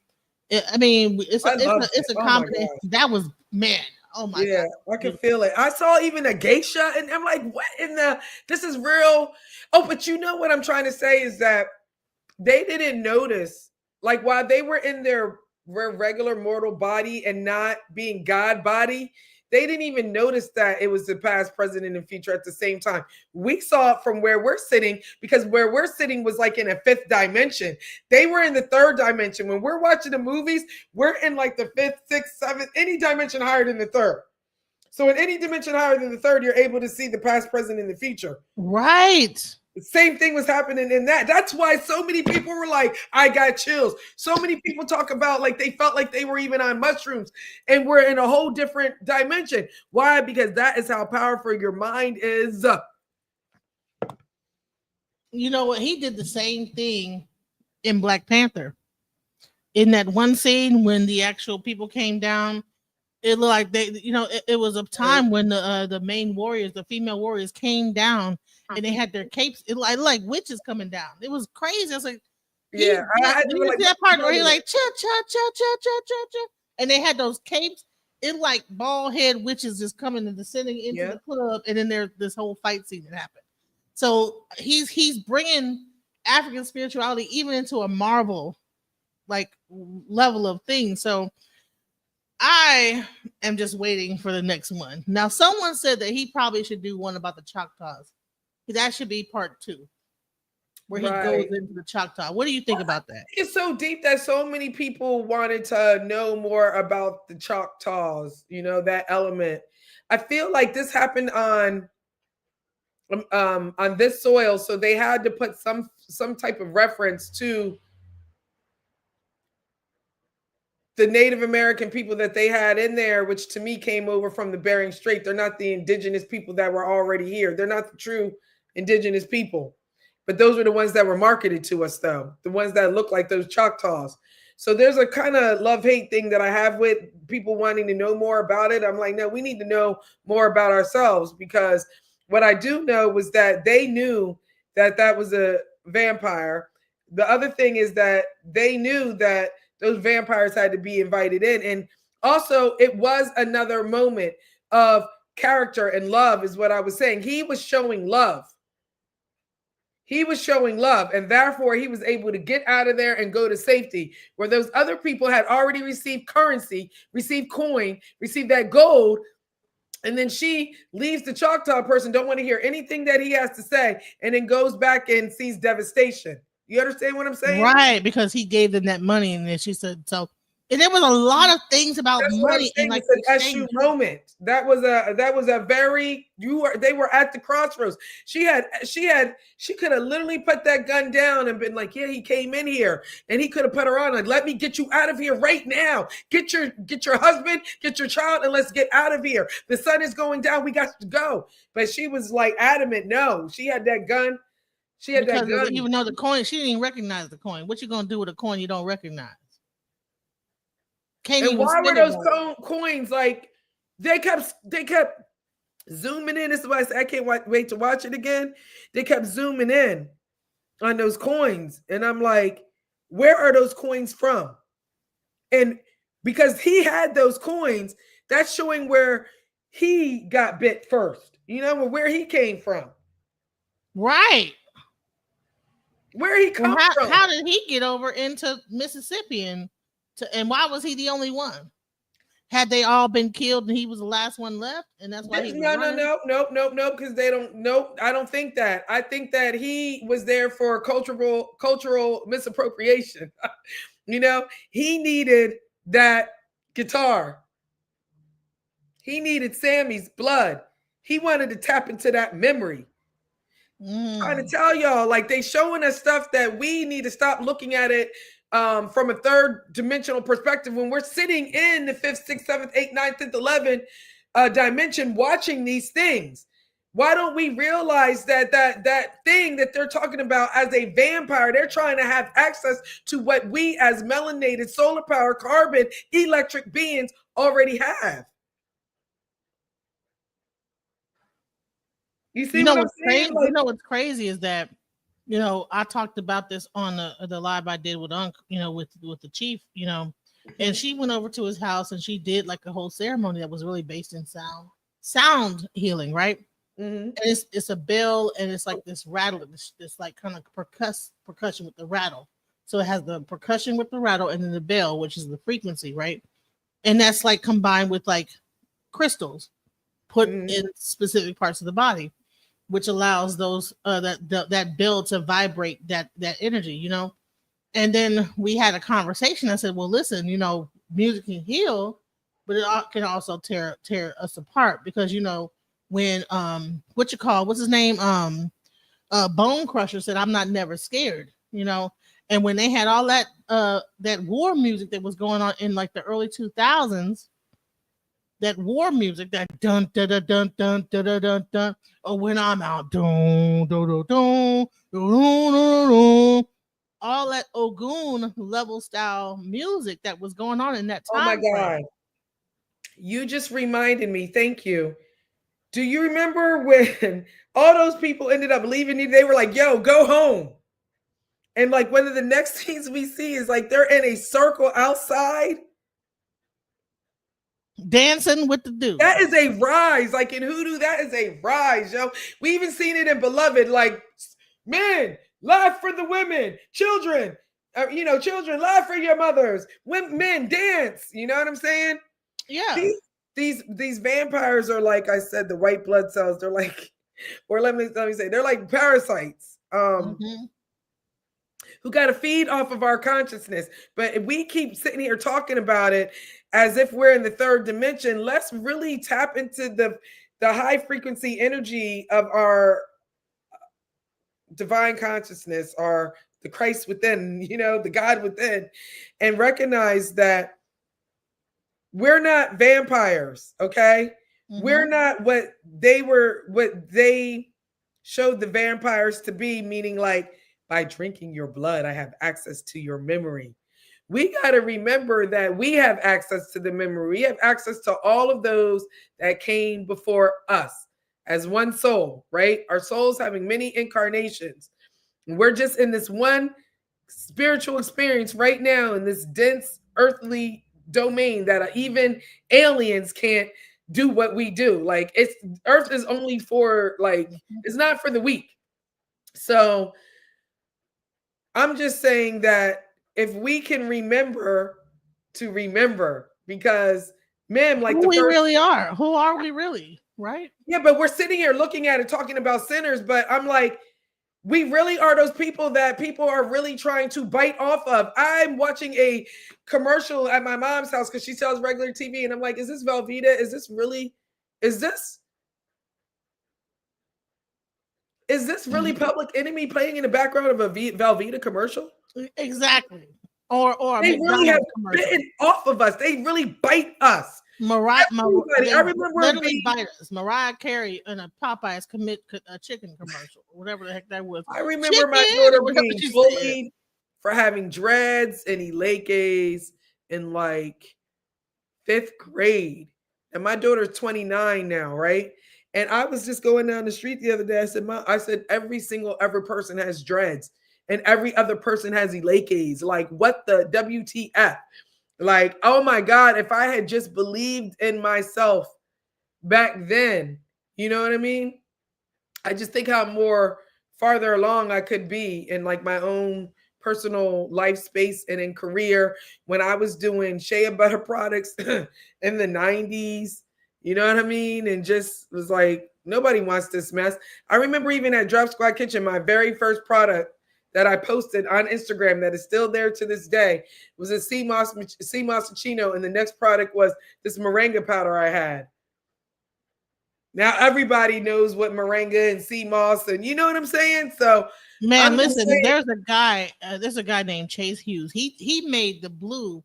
He got this thing called methylene blue. He's been pushing, but I'm like, that's the same thing as blue anneal or blue anneal. I'm like, all they did was put that into a bottle and made it methylene blue. It's the the same bite. compound. That's what I'm trying to say. The bite. You know, we say it. We say people biting, like we have that in our culture. Like that's the way we talk, right?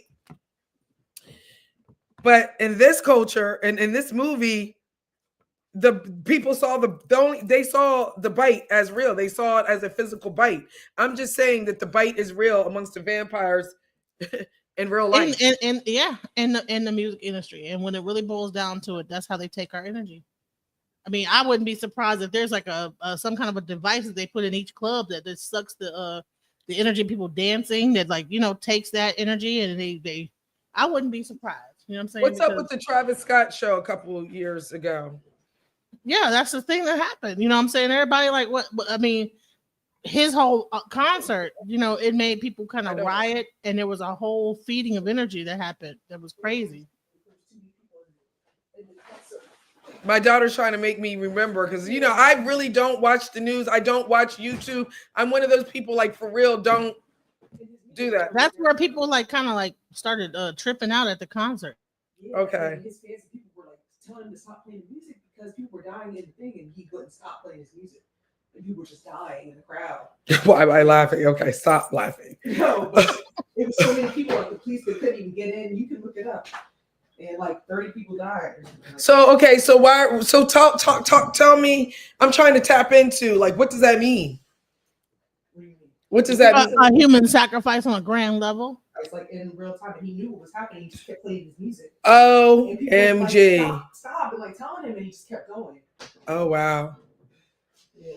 It was the bite is real. Like human sacrifice. Right. The bite is real. They used the music to like attract everybody there, but it was so I don't know if they purposely made it so that you had a hard time getting in and out, but it got giving me some American Gods type energy right now.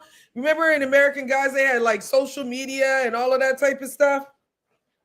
All these gods, and the only way that these gods can survive, which is true in real life, is that you keep feeding them and whatnot. Yeah. That's what this movie is giving me right now. It's like you got these two brothers that are clearly part of Holly Treewood. And to us, they look like us, right? Mm-hmm. They absolutely look like us, and we're going to praise them. Oh, man, you did a great job acting. You're acting. You are an actor. You are a director of these actors. And I feel like this movie was allowed by those people who have covenants with, just let's say, some entities, because a lot of people ain't going to internalize it and look at it as themselves.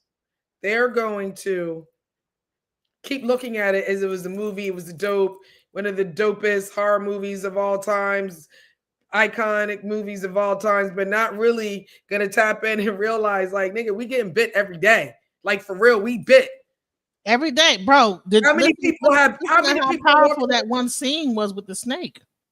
How many people walking around? How many people walking around here for real? That's bit, looking in day online like they're regular. You know what I'm saying? But at night, when we log off, we can't see. Right. Mm-hmm. And that's what it really boils down to. Yeah. What else? Man, we've been here for like 2 hours. Actually an hour and 43 minutes, but this has been an awesome live, and I don't want to but I want to really get I want to get some nuggets out of here. that most people, when we walk away from this, I want people to like either look into Ifa, because it's crazy how Ifa is sprinkled through this whole movie. Did But you notice most the people, vultures?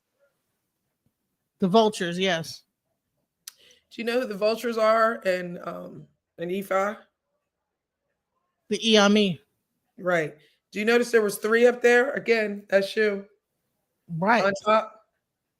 And also Oshun was a vulture at one point too, and she like went all the way up to the top. There's lots. I can't even figure out where I wrote so much notes. I was trying to write down the Odu that I have for the different Iyami. I think one is Abara Torapan. Um, I think it's Oyeki. Not Oyeku. Oyeku is the death. Yeah. Oyeku Meiji. No, but it's not that one. I can't Mhm. remember. I really just, it's blowing my mind because the reason why I know some of these is because I receive Dafa, like I do it once a month usually, right? And so many times it comes up vultures. And I was just let me pull this up real quick. It's just best for me to go to my Gmail and go to my email and type in vulture. All right, so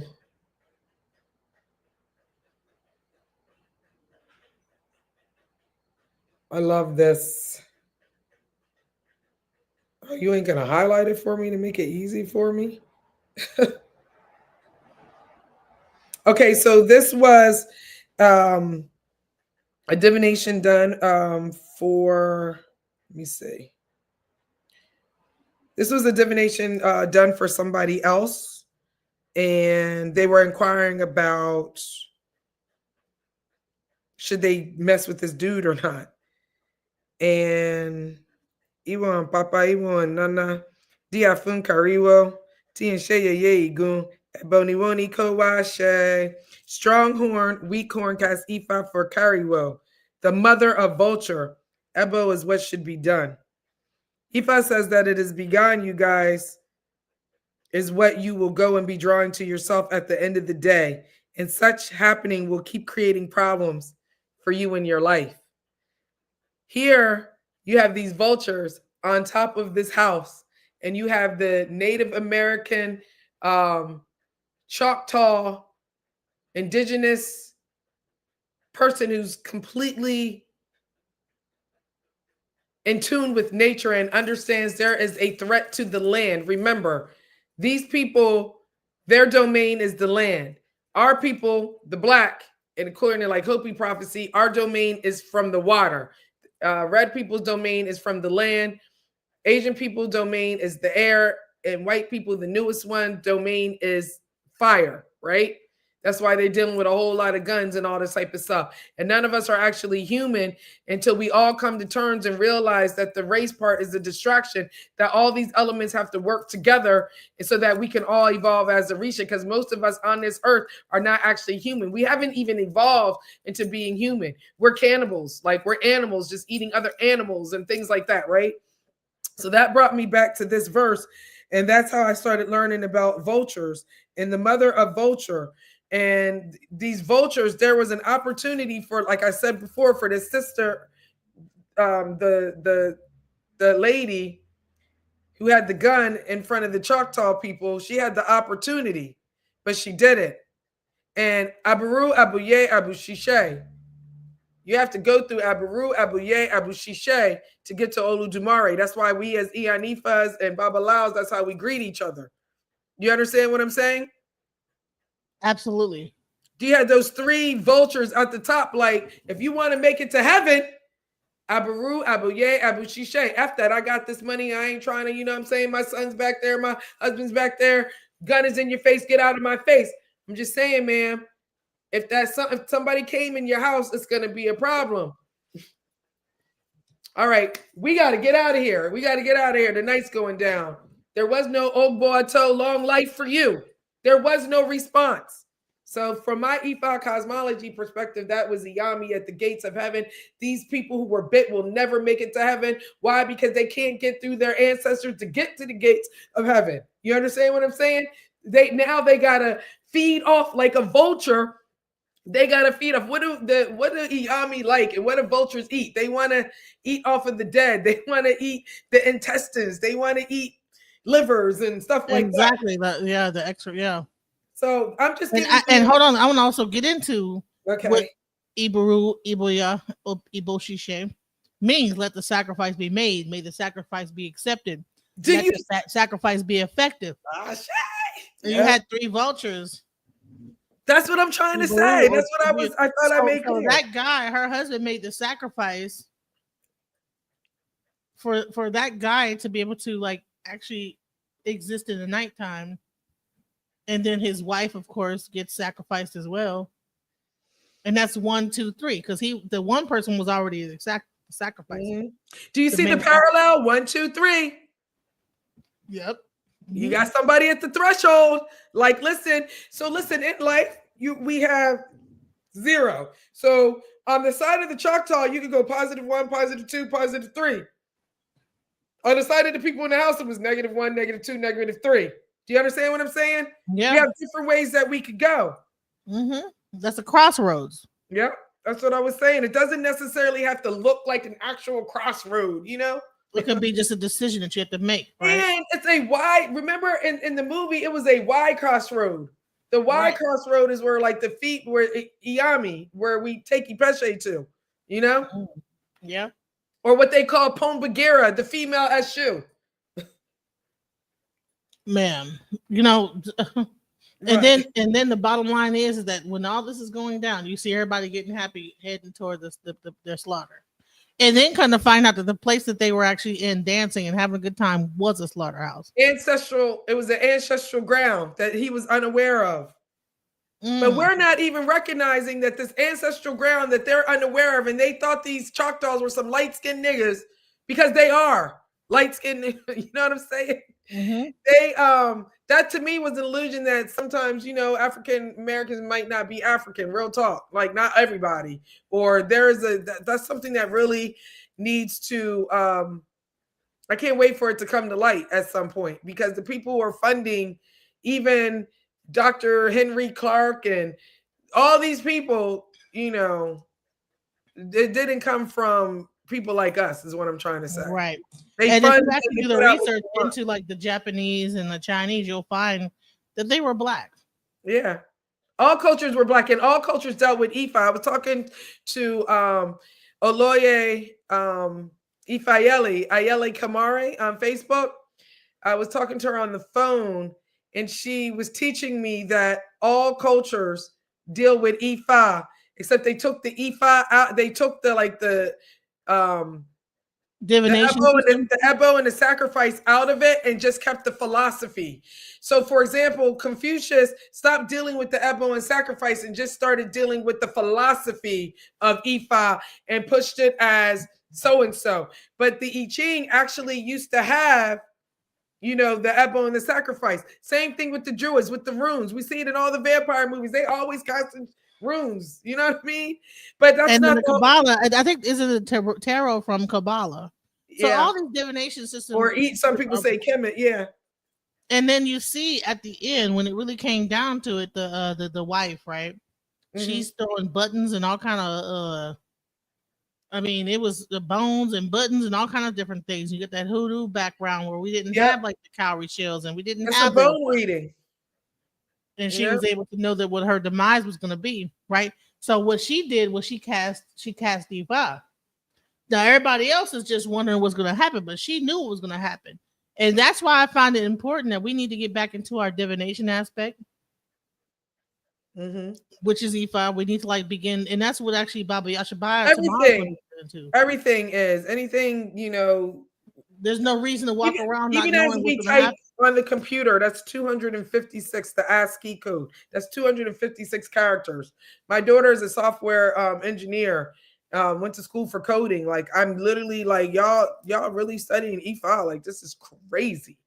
You know, everything in this world is is a program of Oludumare.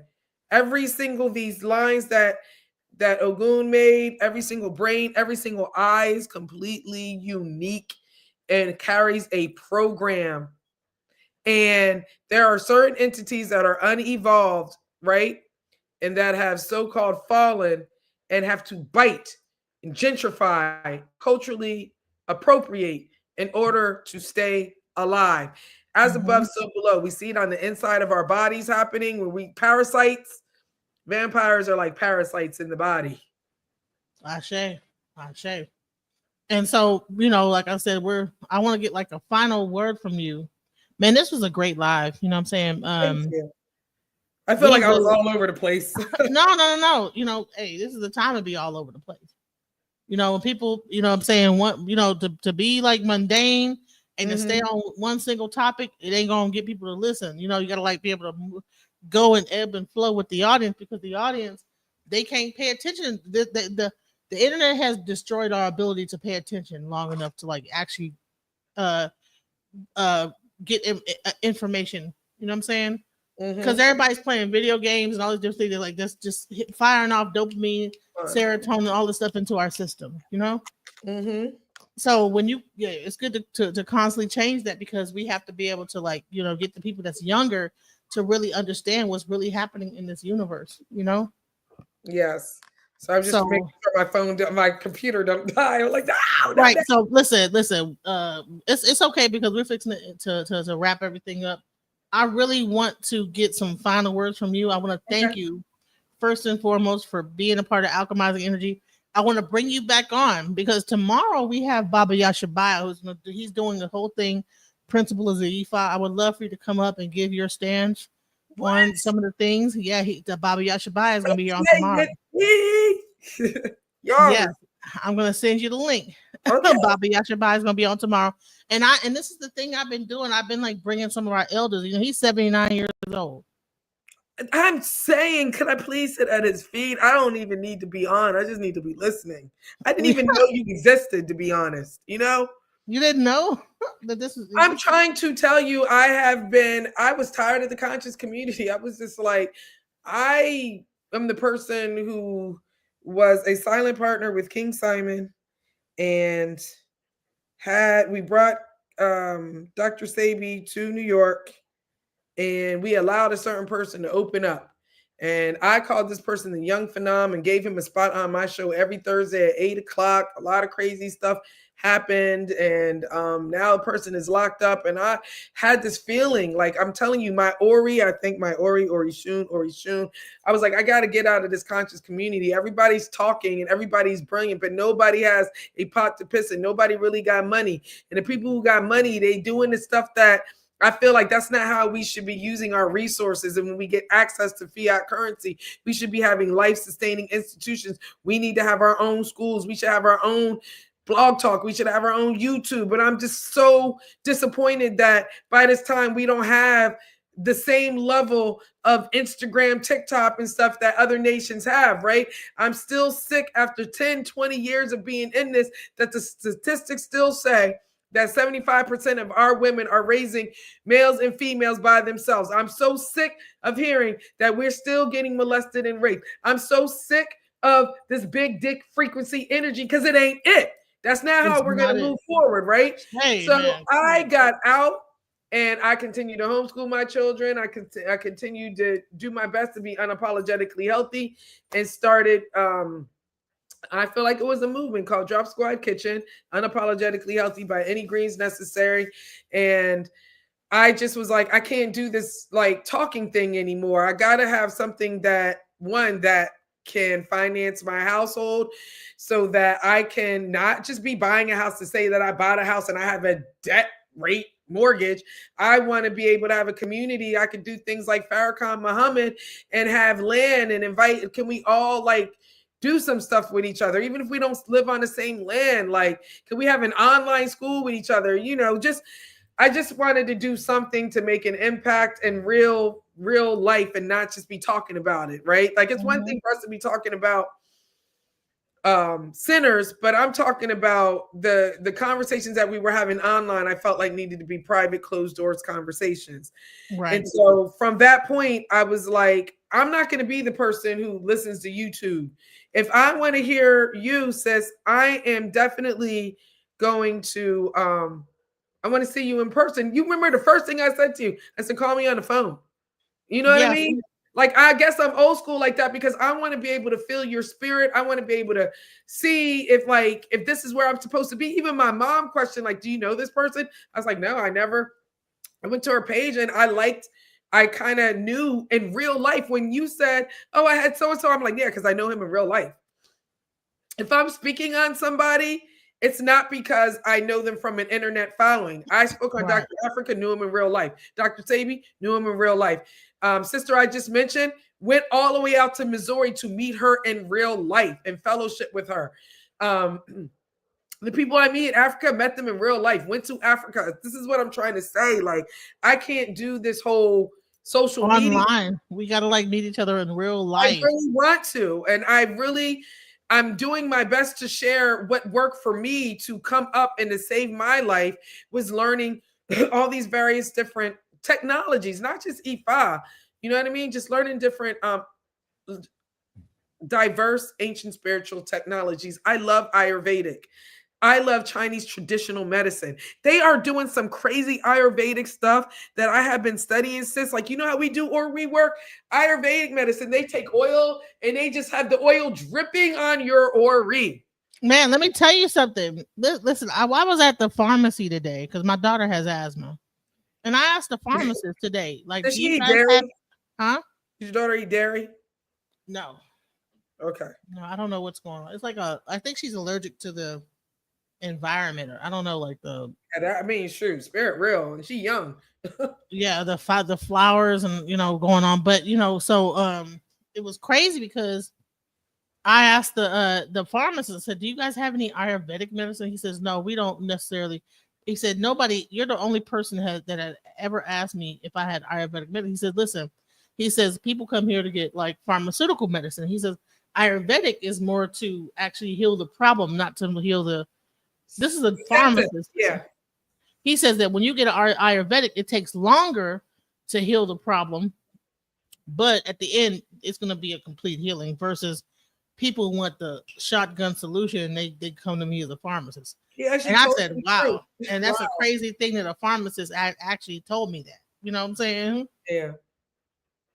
So they also know that what they're dishing out is some bullshit, but it's like, hey, well, it is what it is, you know. But that's also your spirit that was able to get access to that information because everybody couldn't have got that because everybody wasn't going to go in and ask that. That's what I'm saying. We're all reflection. Whatever you're seeking is seeking you. All that same cliche stuff, it's real. It's just because it's a cliche, we don't believe it. It's because it's the Sinners movie, we don't believe it. You know what I mean? We're looking at it in a movie. We're not looking at like for real. There's real vampires out here and we get bit. No, it's for real. We still trying to eat Popeyes and all this type of stuff. And the parasites, the worms are taking over our body, accessing, you know what I'm saying? And man, listen, so much parasite videos I get. I can't even watch Instagram because I guess I'm on a certain frequency. It's just nothing but parasite videos, left and right. I'm like, what in the hell? So I think I need to do a parasitic cleanse. I got some oil of oregano and all this other stuff. Yes. But then there's a fear.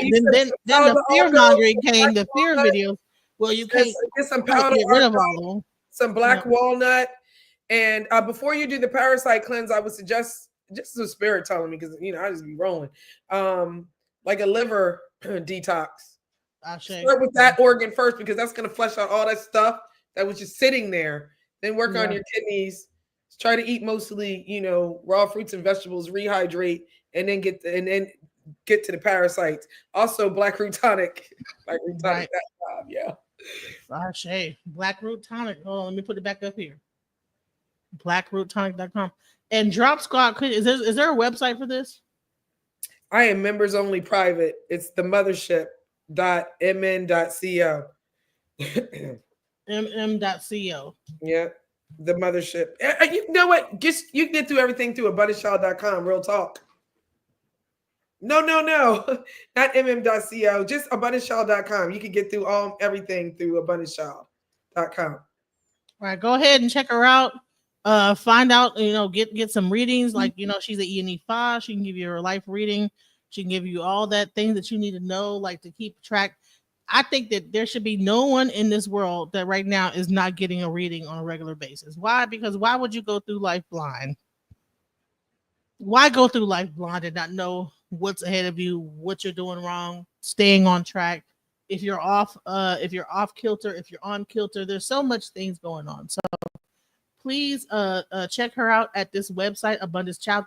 I'm gonna bring it up real quick before I get up off here. I'm gonna bring her website up and show it. Okay, thank you. Oh my God, I hope it's up. No, I'm just playing. I hope it's up too. All right, let's see. All So right. here's her website. I'm gonna present it. Please go and check her website out. It's not too much times we have ENE5s that are out here, that's willing to talk. You know what I'm saying? A lot of people. Oh, that's right here that you see. That is my feed on Reddit. I have a subreddit. That's where people can ask me questions, ask abundance, So that one is like talking about manifestation versus destiny. Are you creating or remembering God consciousness? All these things are talking about Ori. Right. That's my So Instagram please feed. check out her full feed. She has a whole feed. She has an Instagram. You could buy things from her. She has a shop, like shop all. Let's see what she got in the shop. Okay. Oh, my shop are like my cooking classes. That's the radio station. Right. Uh-oh. Gotta stop that. Okay, so so please check out her website, Abundance Child Live. Please support her, and I hope to see more from Abundance Child, because I know that she's gonna have to like kick it up a notch and let people know more about IFA and what as an ENE5. I hope that some of my audience that are mostly males. He said reading about what she's talking about is you can get readings for several things.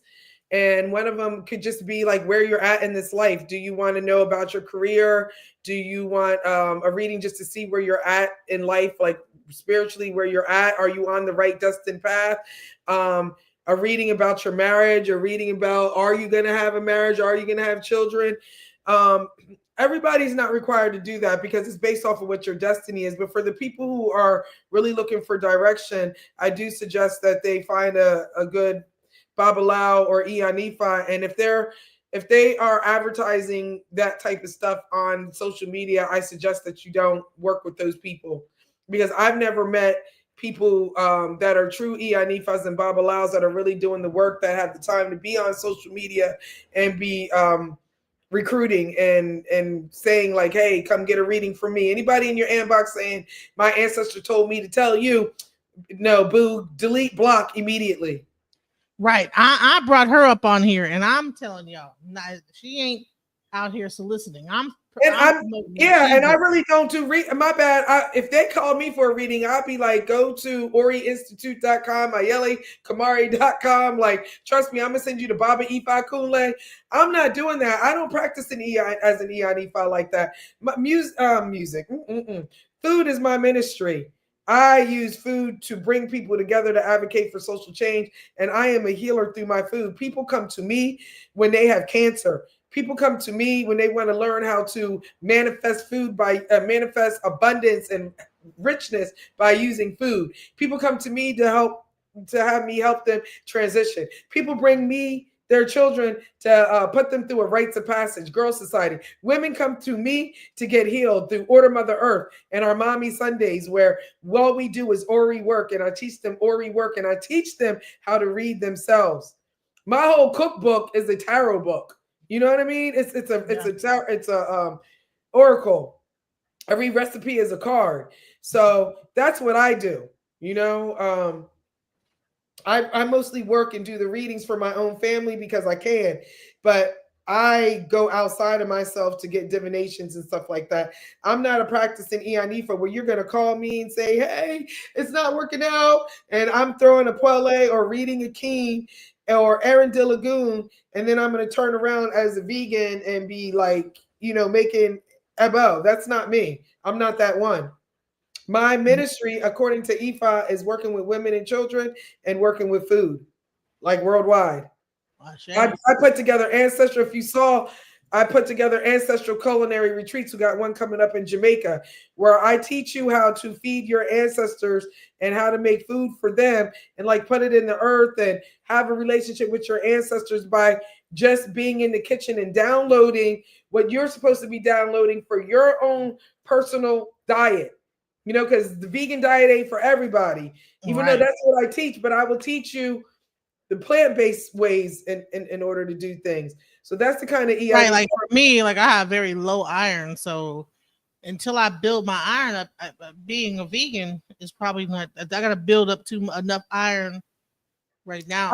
Iron is about mineral deficiency. It's not about necessarily, and you're going to get most of your iron. You can get most of your iron from plants. And we can talk about that offline. That was one of the deficiencies my husband had when he had cancer. And in 30 days, he was cancer free. Real talk. That's true. Got the receipts. Wow. I used to be anemic and I stopped being anemic when I became vegan.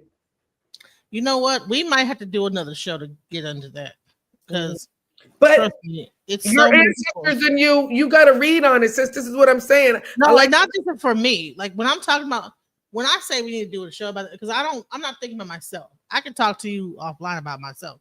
Whenever I say we need to do another show, it's because the information I want people to know. Like, listen, things like this, diabetes, high blood pressure, all this stuff, like there's a cure for it. We don't have to sit here and be ill, you know? So no, but what I was saying was directly for you. Like, I need you to get out some OB and some shells and ask directly your ancestral lineage.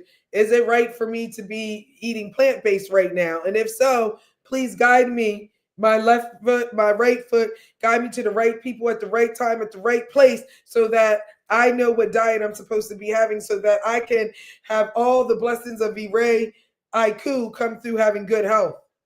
I say, I say. right. I don't really know. I mean, I know how to throw OB. I could get some OB. Okay, well then, yeah, or coconut or something like what that. I Get do. like 4 pennies or whatever. This is what I do. OB is the same thing. It's just better because you can give offerings with them, and they're more powerful because their whole destiny is about based off of Odu is about making sure that we can communicate with our Egungun and stuff like that, or certain Orisha. So or all the Orisha actually. Like when you give offerings, you need to throw OB to make sure that the offering has been accepted. So these are the things that I like to teach, and I especially love to teach the children. That's what I specialize in. But mostly, I'm working I with. need to teach my kids because trust me, there's a lot. My when I introduce you to my child, you're gonna be like, okay, I see why. But man, this has been a beautiful live. I really Both my children are initiated. I ain't play with this. All well, of they got their hand to be father. They didn't get their head yet, so they're still gotta get their head. Well, because you haven't initiated yet either, so that's one thing. But all Arumila's all his children were initiated, and I'm an Arumila walking the earth. Ashe. Ashe. Yeah, I only got my Orisha initiation. I didn't get my my other hand to be father. So, but listen, it was very important. Most of the work that we have to do in this life, sis, is Orisha work. So please do not think a lot of people are Ifa crazy. That was just my life path. Right. I just want you to know that. Like, it's like I don't want you to think like there. Most of the Orisha, most of my sisters are initiated to Orisha, and they are definitely out doing me in work. Like they out there doing the work. This is my work right here. What you see? Exactly. This is my work. Ashe. So, man, listen, I'm gonna be hitting you up as soon as we get up off of here. But I want to thank everybody who's stayed this long. It's been 2 hours, a little bit over 2 hours. I wish I could see the chat. Like, I'm just really annoyed. Like, I can't get it together. Not. Oh, man, you have you have a lot of like people from your chat. Like, first of all, Be That Likeness has been really I mean, she's been really like in here. You know what I'm saying? Ooh, Be That Likeness, hit me up, please. I'm gonna be able to go back and see all of these. Oh yeah. It's gonna take a little bit for it to catch up, but then you'll be able to see everything. Nothing but love in the chat. Everybody has been loving everything you're saying. This is a place of love and of like peace and of healing. People come here not to just talk mess. You know what I'm saying? This is like a real place. People know already when they come into this environment, you could already feel like, okay, this is not the place to be on some nonsense. To be a troll. Exactly. So, because if they are, It's I gonna will put you- ban. I will say like Seti said, I will ban your ass. So listen. Yeah. Much love. Peace out to everybody, and shouts out to hold on, Abundance Child. Go to her website, abundancechild.com. Much love, everybody. Peace. Nice energy. Darling, let your spirit be free. Don't give up, keep on pushing through. Now is the time, it's all up to you. Alchemize your energy. Now's the time. It's all up to you.